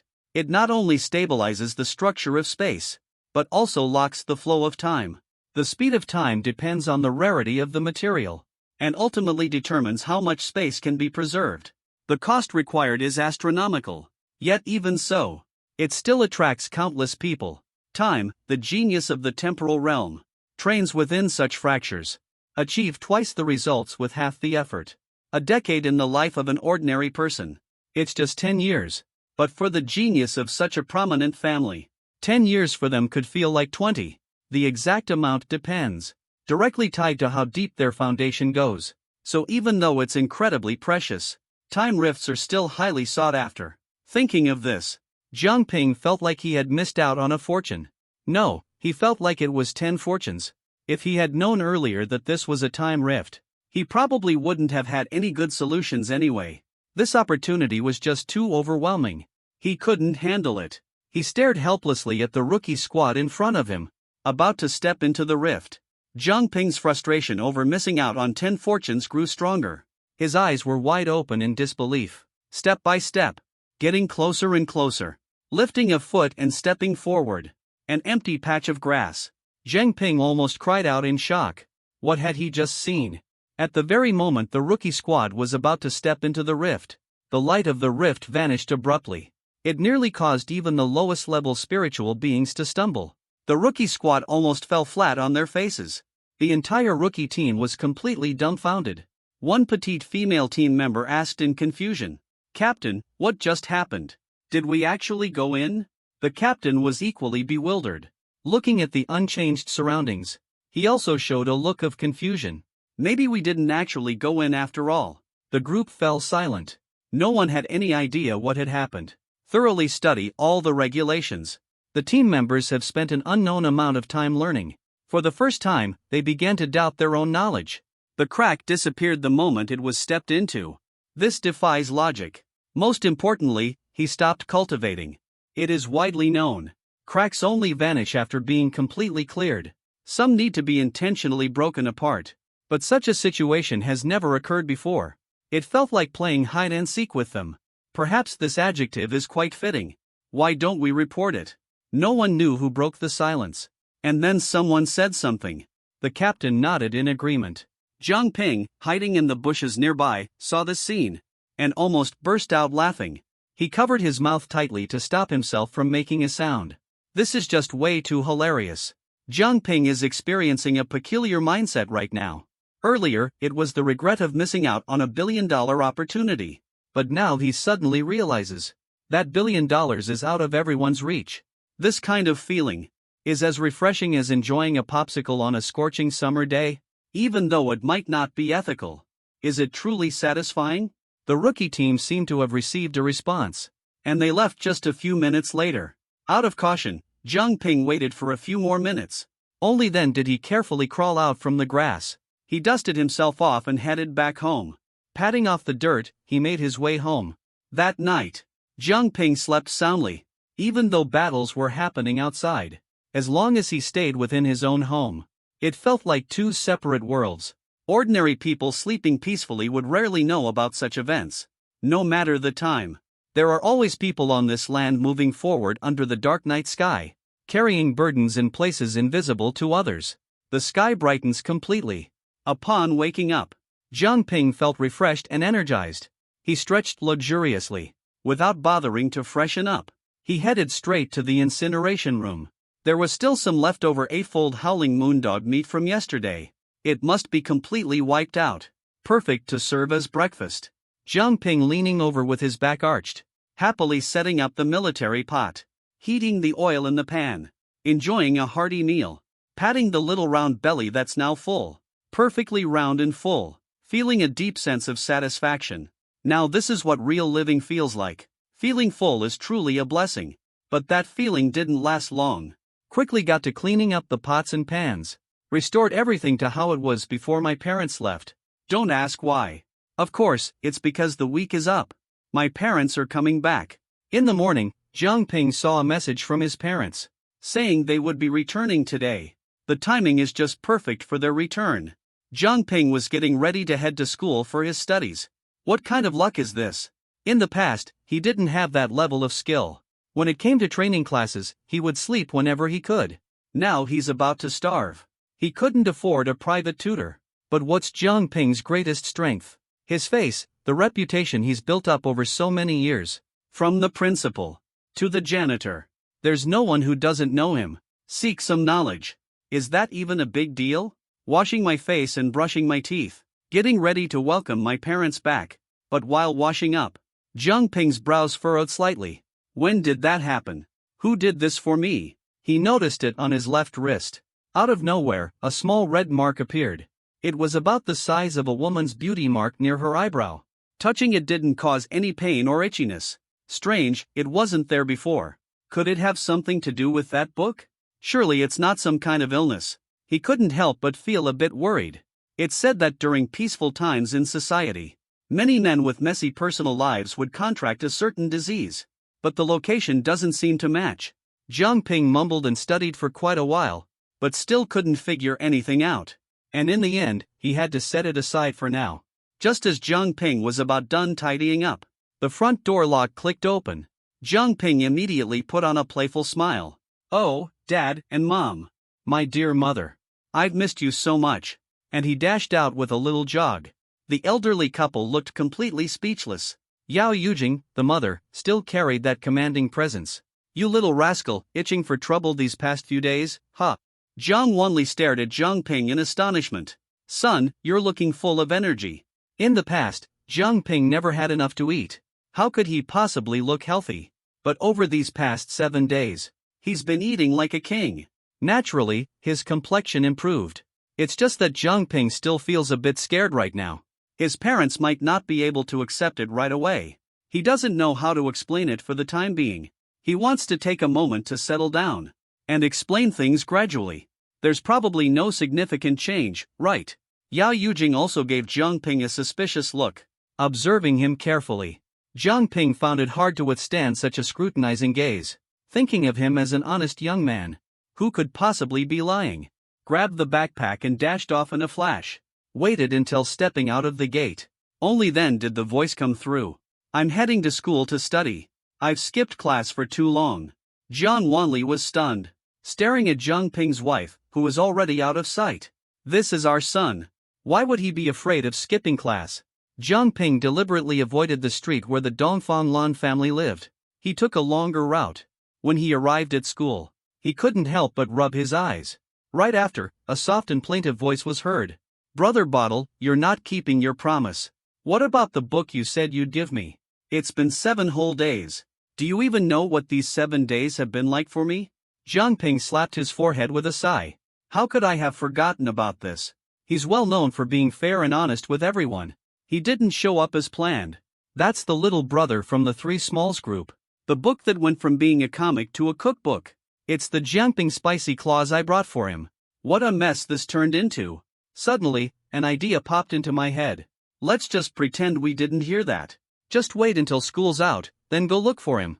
A little extra sweetness for the kids would be enough. Think of it and make it happen. Lift your legs and start walking. Ran straight into the school gate. The little kid was so angry he was almost in tears. "Brother Bottle, that's me. It's me, look at me." Saying this, he jumped up. He naively believed Jiang Ping didn't see him.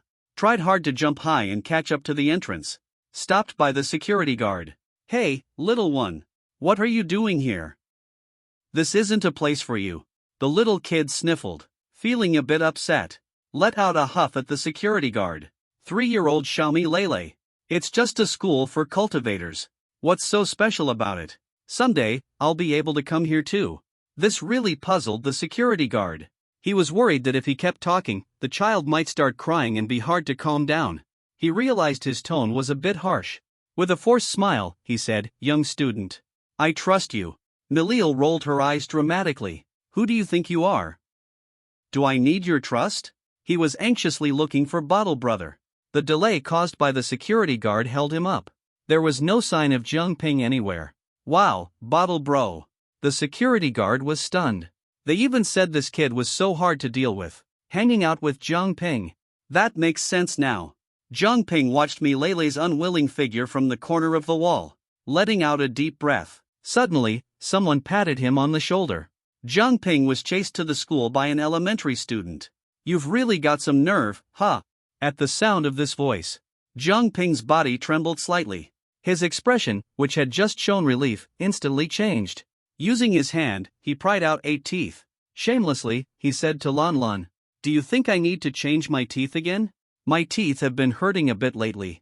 A delicate face came into view. Even the breeze seemed to carry a faint fragrance. Dongfang Lan was dressed in a black martial arts outfit, wearing a long ponytail, with a tall and slender figure. Anyone who saw her would call her beautiful. But at this moment, he was holding a knife in his left hand. The knife sheath was exquisitely crafted, made from the hide of some kind of magical beast. The blade of the Tsung-Long wolf knife was drawn halfway out. Jiang Ping, do you believe I'll cut you? Even though it wasn't Jiang Ping's first time using it to trick magical beasts into giving up their blood essence to drink, he still couldn't help but lose his temper. Jiang Ping reacted quickly and decisively. In the very first moment, he stopped Dongfang Lan's eager right hand. Laughing out loud, Lan Lan said, "You really can't blame me. It's just that guy is way too naive. If I don't let him see how harsh the world can be, I'm afraid he won't handle things well after leaving school." Dongfang Lan was furious. His right hand was still trying hard to pull out the knife, but was shocked to discover that the previously weak Jiang Ping had a stronger grip today. It was actually even greater than his own. Her beautiful eyes revealed a look of surprise. He even wondered if he hadn't eaten enough. "Aren't you afraid I might lose my grip on the knife handle?" How was Jiang Ping supposed to respond to that? At that moment, a savior happened to arrive. A voice filled with anger rang out. A voice came from behind Jiang Ping. It carried a strong tone of doubt. "Jiang Ping, let go of Lan Lan's hand. Get your filthy hands off."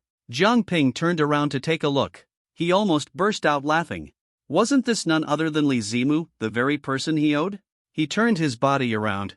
Smiling warmly, he said, "Li Zimu, my classmate. Didn't your teacher ever teach you to speak politely?" Li Zimu was absolutely furious. Ever since Jiang Ping tricked him and took his vital essence, it could be said the harm wasn't severe, but the insult was immense. As the rightful heir of the Li family, he was actually deceived by such a sly kid, and ended up eating a plate of stir-fried bamboo shoots with pork, which was actually his sister's doing, and she certainly didn't hold back. Unlike the symbolic punishments from parents, he had already been holding back his anger for a long time. At that moment, he was desperate to regain his dignity at school the very next day. Jiang Ping was merely someone with no abilities at all. There was no way he could be a match for him. He had even imagined countless times scenes of Jiang Ping begging him for mercy. But what he never expected was that the next day, he confidently showed up at school, when planning to redeem his honor. Jiang Ping was nowhere to be found. After a long search, he finally got some information. That scoundrel had taken leave, and it was a 7-day leave at that. If it weren't for the prestige of the Li family heirloom, he would have considered showing up right at Jiang Ping's doorstep. But he remembered his sister's words.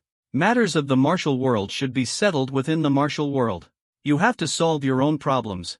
That's why he didn't dare to come knocking. Who would have thought that just after arriving at school early in the morning, he saw Jiang Ping holding the hand of the person he had a crush on? How could he possibly hold back his anger? He let out a roar that seemed to shake the heavens. "Jiang Ping, if you've got the guts, stop with your little tricks. Let's settle this one-on-one." The students heading to school around them naturally witnessed the entire scene. And of course, they all saw what had happened. Whether it's Jiang Ping, Dongfang Lan, or Li Zimu, they are all remarkable figures. One is the laid-back guy, another is a genius, and one is a wealthy and influential young master. With a lineup like this, you could easily make a 30-episode soap opera out of it.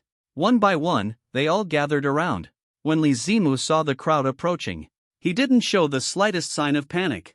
Instead, he felt smug. The more people who could witness this moment, the more thrilled he became. Right when he was brimming with confidence, thinking that no matter how Jiang Ping responded, he could handle it effortlessly, a voice as clear as a songbird suddenly sounded. The tone was slightly cool, saying, "Li Zimu, who are you calling dog paws?" In an instant, the room was in an uproar. The surrounding classmates watching the commotion gasped in surprise. Some were shouting about burritos. "It's been a long time since we've seen our senior Lan Lan lose her temper. There's some drama to watch. This new young master seems a bit clueless." Everyone knows that when senior Lan Lan hits Bottle Guy, she really hits him. But the feelings involved are genuinely real too. Just remember the last time with those small-time punks from outside the school. They relied on having some minor skills to bully Bottle Guy. Got beaten up by senior Lan Lan. I figure Senior Lon Lon must be getting pretty close. As the day approaches, the tone gradually shifts. Li Zimu listened to these filthy words. He was furious, wondering why. But when he saw the person in front of him was the one he cared about, he managed to hold back. Suppressing his anger, he said, Lon Lon, step aside. Today, this is between Zhang Ping and me. But Dongfang Lan's beautiful eyes revealed an exceptionally determined expression. Swiftly pulled Zhang Ping behind him. At this moment, Zhang Ping was no longer holding Dongfang Lan's hand.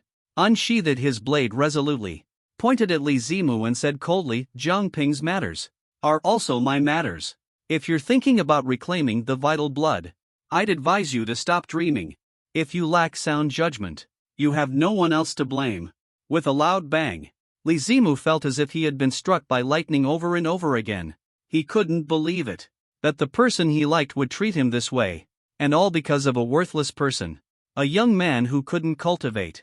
At this moment, the boy's mind was completely overwhelmed. With blood boiling, he shouted furiously, why?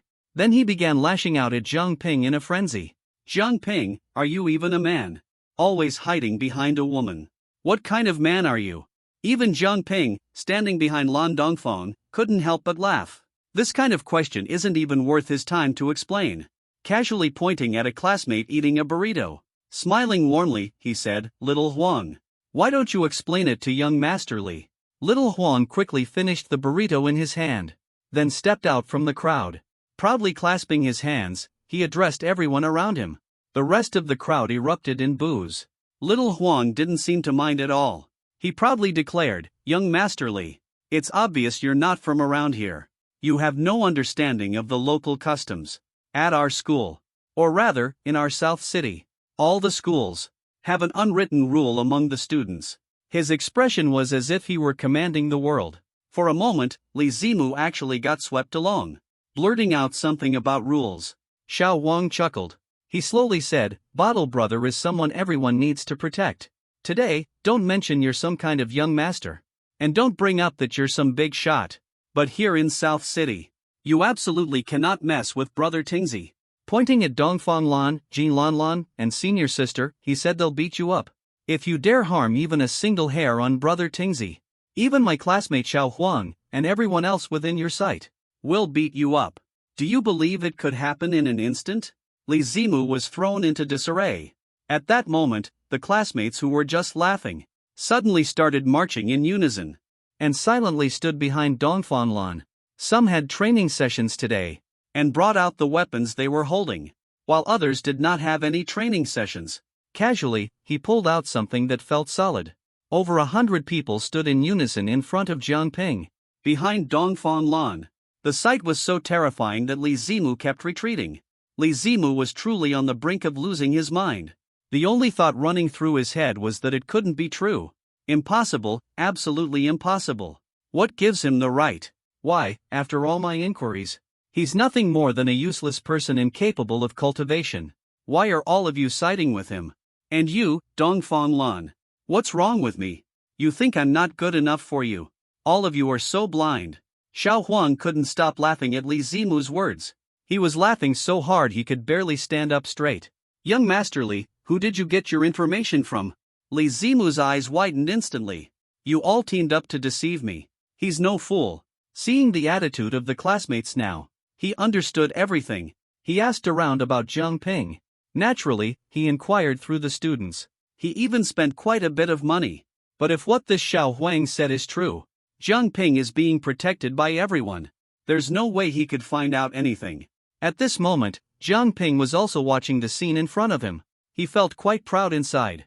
But what moved him even more was the overwhelming sense of gratitude. These were all his classmates, juniors, seniors, and peers.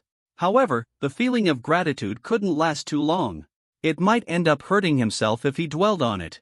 After all, Li Zimu was still just a teenager with a flair for the dramatic. He knew it was time for him to make his entrance, to put an end to this farce in a bold and striking manner. But just as he was about to step forward, a chilling voice made him freeze and shrink back. Getting up early but skipping morning exercise and study. Gathering here instead. Are you all losing your minds, you little rascals? Zhang Ping, is it you? Get out here right now. With a loud whoosh, Little Huan was the first to retreat. He turned and started running immediately. Right after that, the others seemed to catch the signal. They shouted in unison, "Brother Bottle. Sorry about this. We can stand in front of you to face the enemy, but not for our own people." Suddenly, someone shouted loudly for the dean. "The god with the dark face has arrived. Brothers and sisters, run!" Just now it was all orderly. The tense young men who looked like they could pierce the sky suddenly scattered like startled birds and beasts. They ran away in a chaotic rush. Dongfang Lan didn't even have time to react. Can Jiang Ping just ignore it? Grabbed Dongfang Lan's delicate hand. Whispered softly, "What are you spacing out for?" The scenery disappeared. Ran off in a hurry. Dongfang Lan was completely being pulled along. In an instant, there was nothing left. Li Zimu was still standing there daydreaming. The stern-faced man looked at Li Zimu, filled with anger. Asked if it was you and Jiang Ping who caused this trouble. Li Zimu wanted to shout at the top of his lungs. It was Jiang Ping. But he cared about his pride. If he said something at this point, wouldn't that make him look petty? As the rightful heir of the Li family, just saying it would make people laugh. Not being able to handle some insignificant trouble would be one thing, but going so far as to report it to the teacher, how could he ever face anyone after that? Keeping silent without saying a word. The stern-faced man, though angry at the trouble caused by the youngsters, still, he saw that Li Zimu carried himself like a man, and felt a sense of approval deep down. He said, "Just tell me who it was. I promise I won't punish you." But Li Zimu remained silent. This made the stern-faced man even more impressed. It seems the young man from the Li family, despite his temper, still has a commendable sense of dominance and character. But rules are rules. Discipline is necessary. School regulations. Stirring up trouble in a crowd. 50 laps around the training field plus 100 slashes. Dongfang Lan and Jiang Ping arrived at the classroom. Dongfang Lan shook his sore hand. Complained, saying there's no point in running away. The stern-faced man could tell right away it was you. Causing this many fights at school is no small feat. Nobody else could pull that off. Jiang Ping, however, seemed completely unconcerned. How could that be the same? Getting caught in the act and simply knowing about it are two entirely different things. Dongfang Lan scoffed at that. While massaging his sore wrist, he asked skeptically, "Bottle, be honest with me. Is your strength getting stronger?" Jiang Ping still hasn't figured out how to explain this matter. He's just trying to gloss over it. "Maybe he's full now. A few days ago, my parents went out and left me some money. There's also the vital essence borrowed from Li Zimu. I really had a satisfying meal." Dongfang Lan furrowed her almond-shaped eyes slightly. "Is that so?" He couldn't shake the feeling that something seemed off. He had just rushed out of the location where the incident occurred. A short distance away stood the school building. Li Zimu's sister, Li Ziqing, was dressed in a long black outfit, showcasing her flawless figure. Her delicate red lips moved slightly. "Principal, we deeply appreciate your help. Zimu's education is entrusted to you." With a slight bow, she expressed her respect, admiringly gazing at Li Ziqing, respecting the principal. "Ziqing, deep down you already know. You are truly the most suitable one to inherit the Li family legacy. But you insist on being a principal and teacher. Nothing compares to watching your students grow into mature adults. Being talented can sometimes be challenging. Having too much talent can also be a burden." A faint smile appeared on Li Ziqing's beautiful face. It was as if the ice had begun to thaw. "There are things the old principal believes someone must take responsibility for. And now it's my turn. I won't run away from my responsibilities." The old principal clasped his hands behind his back. He stood silently for a long time without saying a word. In the end, no one could tell how much time had passed, before finally speaking again, pointing in Li Zimu's direction. "Hurting him like this. Aren't you afraid he won't be able to handle it? Jiang Ping, apart from being unable to cultivate, and having that strange illness, excels in every other aspect. Doing this. Aren't you worried Jiang Ping, this whetstone, will be worn down? Has this knife been sharpened?" Li Ziqing heard this. The corners of her mouth curled into a faintly cruel smile. "Then let's wait and see. If Jiang Ping can't get past this, please let my parents know. They should consider having another child." Have another child? The old principal was completely stunned by Li Ziqing's boldness. It sounded almost like haggling at a market. Silent for a long time. "All right, then let's give it a try." Li Ziqing has left. Meanwhile, the unfortunate Li Zimu is running laps on the track. Still 50 laps. In a harmonious society, this kind of distance could be considered the limit for an average person. Even now, with these students drinking the beast blood that enhances their growth, running 50 laps is an incredibly exhausting task. Completing 50 laps in an hour is a completely different challenge compared to running 50 laps over half a day. That's why Li Zimu is now gasping for air. The moment he slows down even a little, the stern-faced instructor behind him would casually flick a tiny glass bead, hitting him right on the thigh muscle. It's designed to hurt just enough without causing injury. Rumor has it the stern-faced instructor became the head of discipline. This skill has something to do with it. Not a small connection. The third floor of the teaching building. Xiao Huang leaned closer to Zhang Ping and Dong Fanlan with a mischievous grin. Brother Bottle, hurry and take a look. That young Master Li. It's strange that he got caught by blackface and didn't give us away. The two exchanged a glance. A bit surprised. They assumed that based on today's performance by Li Zimu, even though Zhang Ping ran away, he would eventually be caught and brought back. But unexpectedly, it's still just Li Zimu running by himself now. This kid is quite interesting. Following Xiao Huang to the windowsill, looking at Li Zimu, Zhang Ping narrowed his eyes slightly. Dong Fanlan was also watching from the side. It seems that Li Zimu can still be considered a man.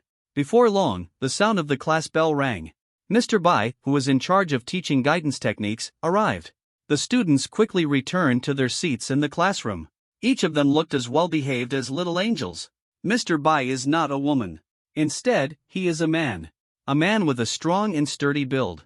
There is a scar running across his face, about the length of a finger, right at the spot where the corner of the eye slopes downward.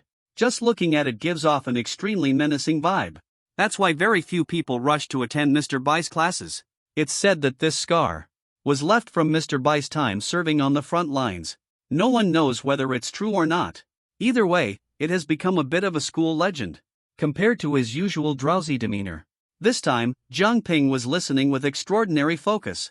Even Dong Fanlan, sitting nearby, couldn't help but take notice. He always felt that the bottle seemed different after a week. His curious mind felt as if it were being scratched by a cat. Dong Fanlan, who was always known as a model student, couldn't help but mutter softly under his breath. The bottle seemed really strange. After graduating from elementary school, it was the first time seeing you pay such close attention in class. Zhang Ping casually waved his hand. Don't disturb me while I'm listening to the lecture. Dong Fanlan was instantly speechless. Wow, unbelievable. You used to mess around here and there for no reason, fiddling with this and that, interrupting your own studies. And now you're blaming me for it. Unable to hold back, I jabbed Zhang Ping hard with the tip of my pen. Zhang Ping let out a loud yelp. The classroom instantly fell silent. Everyone turned to look at Zhang Ping, chuckling quietly. If the teacher weren't there, they might have laughed even more freely. This has become the norm. It's no surprise Zhang Ping is being mischievous again. Everyone is waiting for the drama to unfold. As expected, the fierce gaze of Mr. Bai, the lecturer, appeared right on cue. He cast a chilling look toward Zhang Ping. Zhang Ping, answer this question. As for Dong Fanlan, he was automatically ignored by him. A kid like Dong Fanlan is so good-natured. What bad intentions could he possibly have? It's obvious Zhang Ping must have annoyed him again. Zhang Ping glanced at Mr. Bai's expression. Some classmates were covering their mouths, trying not to laugh. It left everyone completely speechless. My tooth is aching a bit. Habitual thinking can really be disastrous. I took a look at the problem written on the blackboard. Anger was practically radiating from him. Suddenly felt deflated. If only I knew how. I could have managed. Relied entirely on physical strength when sparring with the old monk. Also realized that explaining wouldn't make any difference. You can tell just by looking at everyone's expressions. Mr. Bai, why not just say it directly? Thinking about how you'll handle me. Everyone burst into laughter. Even Mr. Bai's stiff face showed a hint of expression. There wasn't even the slightest twitch visible. This kid is just too straightforward. Mr. Bai ignored him entirely. He simply pointed toward the very last row. Zhang Ping immediately understood. He quickly squeezed his way over. The experienced hand was broken. But this time, before leaving, he actually took a notebook and pen with him. Mr. Bai continued teaching the class. He had dealt with countless little interruptions like this before. Attention, students. This year marks a crucial period of rapid growth for you. The majority of you will likely start striving for breakthroughs this year. Whether you can achieve a breakthrough soon will determine if you can secure the stepping stones to several top colleges. So it's time to take this seriously, to ignite your motivation. I'll make an exception and share something with you. Approaching the use of energy. After finishing speaking, wrote a few large characters on the board, approach and energy. Then glanced at Dongfang Lan, full of encouragement. Everyone immediately understood. Also wondered why Teacher Bai suddenly mentioned this. It seems that Dongfang Lan is about to make a breakthrough. Someone showed a look of envy. Some people showed surprise. But no one found this action by Teacher Bai to be unusual, because this is the kind of treatment geniuses receive. The use of energy in the spiritual realm is the most critical weapon. A spiritual being who cannot use energy is like a child holding a knife. It may look intimidating, but it can be easily overcome. Today, I'll start by explaining the structure of the skill, discussing how it relates to energy, how to channel energy effectively during exertion. Let's begin with the signature skill of the wild wolf of the plains, the wind-chasing slash. The students seem to understand it. Take Dongfang Lan as an example.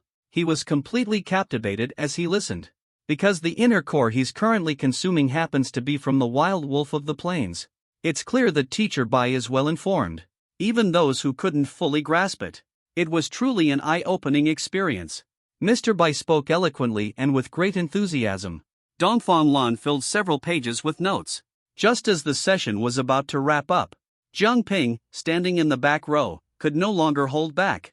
He quickly raised his hand, looking at Mr. Bai with a face full of eagerness. Teacher, I have a question. How does the iron-tailed eagle use its sharp claws? Wow, everyone turned their heads in unison. Even Mr. Bai joined in with a playful tease. Looks like the bottle finally has a day to be studious. This thing is way too far out of your reach. You should probably focus on staying out of trouble first. This is just how everyone interacts with each other. It feels like playing with someone who's disabled. You can't treat him like he's disabled. The more you pay attention to it, the more uncomfortable it makes him feel. A true friend will play soccer with you even when you're in a wheelchair, pulling you along to join the game, and letting you guard the goal, treating you as more than just someone with a disability, but also not exactly as a regular person. So no one avoided mentioning that Jiang Ping couldn't cultivate. Everyone was very open about it. The classmates cheered as soon as they heard it, calling him Brother Bottle. You should focus on figuring out how to fill your stomach. Mastering Lin Jing is way beyond your reach. Bottle bro, stop messing around. You suddenly acting like this. We're not used to it. Bottle bro, you're cracking me up. Actually appearing on camera. Weren't we supposed to slack off together? You can't just abandon the group like that. If it were before, he will definitely snap back with a few words. But right now, he truly doesn't have the time for that. He replied with an irritated tone. Go play somewhere else. I'm having a serious discussion with Mr. Bai. Why are you all butting in? This seriousness made quite a few people burst out laughing. Even Xiao Huang started clutching his stomach and pounding the table. He gave a thumbs up. Brother Bottle, you're truly the best. Don't even try to tell a joke this funny if you can't deliver it properly. Jiang Ping was getting anxious too. A bunch of little brats. This feels like you're looking down on me. Not practicing for such a long time. Although he didn't say much, he must have felt uncomfortable deep down. Who doesn't dream of putting others in their place? But he knew anything he said would be nonsense. Rather than wasting words, why not let the facts speak for themselves? At that moment, he made a decision. He extended his right hand, aimed it fiercely at the backboard behind the class, with the force of a grandmaster, and slammed it onto the blackboard with a loud bang. A faint, almost imperceptible energy flowed between his fingers, glimmering ever so slightly. In an instant, it glowed red. The thick blackboard ended up with 5 holes punched right through it. The classroom grew profoundly silent. It felt as if time had come to a complete standstill. Dongfang Lan covered her mouth. Xiao Huang clutched his stomach. Eyes widened in astonishment. Even Teacher Bai. At the very moment Jiang Ping raised his hand, the burst of energy he unleashed, and the crimson aura trailing from his fingertips, left everyone completely frozen in place. Lin Jing was astonished in her heart. The aura Jiang Ping just unleashed, and that energy symbolizing Lin Jing's identity, clearly seemed to be saying it was me. Jiang Ping had become Lin Jing. When Jiang Ping noticed the shocked expressions on everyone's faces, a faint smile appeared on the corner of his lips. He calmly placed his hands behind his back, as if he were a grandmaster, and cast a sweeping glance over the entire class. The blackboard is far too fragile. Could everyone allow me to use your heads for practice? The energy from the hand radiates as if it's about to soar into the sky. Eastern Blue's eyes were filled with excitement, stood up with enthusiasm. Tears welled up in their eyes. Bottle, you can cultivate now. As Eastern Blue's voice echoed, Little Yellow and the others quickly realized what was happening. Little Yellow dashed to Jiang Ping's side, overwhelmed with excitement like never before. Someone picked Jiang Ping up in one swift motion. His face was filled with shock. Oh my, Bottle brother. You can cultivate now. At that moment, all the classmates finally realized what was happening. They completely forgot about everything else. It was still during class time. They rushed toward Jiang Ping as if they'd gone mad. Whoa, my Bottle brother can cultivate now. Hard work truly pays off in the end. The Bottle Master can now cultivate abilities. One by one, they surrounded Jiang Ping completely. Judging by the excitement on their faces, they seemed even happier than when they themselves achieved a breakthrough. Looking at their fanatical expressions, Jiang Ping, who was being praised and lifted up, suddenly felt a bit uninterested. You should not be doubting me and questioning my abilities. Let me take on a solo challenge again and give them a thorough defeat, finally making a powerful comeback under everyone's watchful eyes. You all are so enthusiastic right now. It's making me feel very uncomfortable. The classroom was noisy and chaotic. Out of nowhere, someone suddenly ran into the hallway and shouted out loud, "Great news! Brother Bottle can now start training. Everyone, come and take a look." The entire floor was instantly in shock. Heads from every classroom were poking out to see. Jiang Ping, the Bottle brother, can finally cultivate now. It caused a massive commotion. Countless people gathered outside Jiang Ping's classroom. They watched as Jiang Ping was repeatedly tossed into the air. Among them were quite a few teachers. Jiang Ping had initially planned to dominate and make a grand show, determined to erase years of humiliation. But unexpectedly, things turned out like this. Looking at everyone with expressions as if they were at a zoo, staring at him like they were watching a monkey, he quietly covered his face, feeling the constant rise and fall. Up and down, up and down. He shut himself off. No idea how many times he had been thrown, or how many surprised looks he had seen. Finally, Mr. Bai spoke up. What are you all staring at? Go back to class. Class isn't over yet. Mr. Li, is this how you teach a class? Why is everyone coming to our class? The classmates were terrified. Everyone immediately stood at attention. Then there was a loud bang. Caught sight of Jiang Ping's resentful gaze. A bunch of scoundrels. I'm still up in the air, feeling utterly helpless. He truly felt completely helpless. Ruined such a perfect moment to show off. How did it turn out like this? Dongfang Lan finally managed to squeeze in, help Jiang Ping up. Tears of joy filled their eyes. Bottle, hurry and tell me. Your illness is cured. When did you recover? Suddenly, everyone turned to look at Jiang Ping. Those gazes made Jiang Ping feel uneasy. With Dongfang Lan's support, he slowly stood up. It was a dark and windy night I still remember clearly. I came across an old man. He said to me, "Young man, I can see you are a once-in-a-lifetime genius." Everyone responded with a unanimous gesture of disdain. They all said "yeah right" in unison. Even Mr. Bai was at a loss. Although he was glad Jiang Ping could now cultivate, he still couldn't let the class be disrupted. He knocked on the blackboard and told everyone to keep quiet. Return to your seats. Everyone from the outside class, get back to your classroom. Scattered like birds and beasts. Finally, it quieted down. Jiang Ping let out a sigh of relief. At this moment, Teacher Bai looked at Jiang Ping kindly. Ping, come with me for a moment. The rest of you, start self-study. Anyone who dares to say another word. Tomorrow is the practical training class. Push him to his limits. The students stepped into silence. Straightened their posture. Afraid of being drilled. Jiang Ping already knew that Mr. Bai would ask, and was well prepared for it. A child who has seen the ups and downs of human relationships for years. How could they not think 3 steps ahead with every move? He could now begin his practice. This is something that cannot be hidden. There are several reasons. He wants to go to the academy. Because only in the academy can he access more advanced skill resources and even systematic cultivation methods. Of course, he can also come into contact with higher-level beast corpses.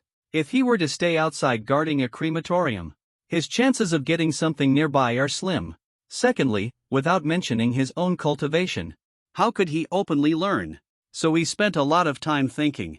In the end, Jiang Ping decided to reveal everything. He even considered portraying himself as a genius. As for becoming the king of dogs, that thought never crossed his mind. Without everyone's help, could he have survived until today?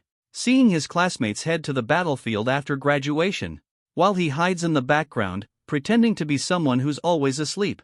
That's something he just couldn't do. He has to live up to every word of Brother Ping. Mr. Bai stayed silent on the way. Jiang Ping didn't say anything either. Although he had prepared himself to reveal his thoughts, he still hadn't figured out exactly how to express them. Wasn't Mr. Bai heading to the office? Suddenly Jiang Ping felt something seemed off about the route. No, Mr. Bai unexpectedly smiled. They were going to the principal's office. He's not a child. He can clearly understand. Jiang Ping is capable of cultivating. There's more to this than meets the eye. If it's a strange illness that's been cured, then that's the best outcome. But what if it isn't? That's why it's best to let the principal take a look. The elderly principal, with a head full of white hair, was engrossed in reading the newspaper. It contained reports about the situation on the front lines. There were still some gains. He was watching very intently. Does Mr. Bai need something? Then he noticed Jiang Ping. Suddenly, he was filled with anger. Causing trouble again. This time, Jiang Ping didn't back down. Instead, he stood tall with confidence. He gave a slight nod, gesturing for Mr. Bai to speak. Professor Bai was so angry that he started laughing. This rascal truly can't change his nature. He said this while glancing at the principal. Jiang Ping can cultivate now. And it's already getting close. I can't handle it. Take a look at it for me. Hold on a second. The old principal suddenly stood up from his chair. The chair made a piercing sound against the floor. What? Now it was Professor Bai's turn. Go ahead and speak. For someone as mature as Mr. Bai, it's surprising to see such a strong sense of revenge. Jiang Ping found it completely unacceptable. But seeing the principal's sharp and determined gaze, he had no choice but to respond.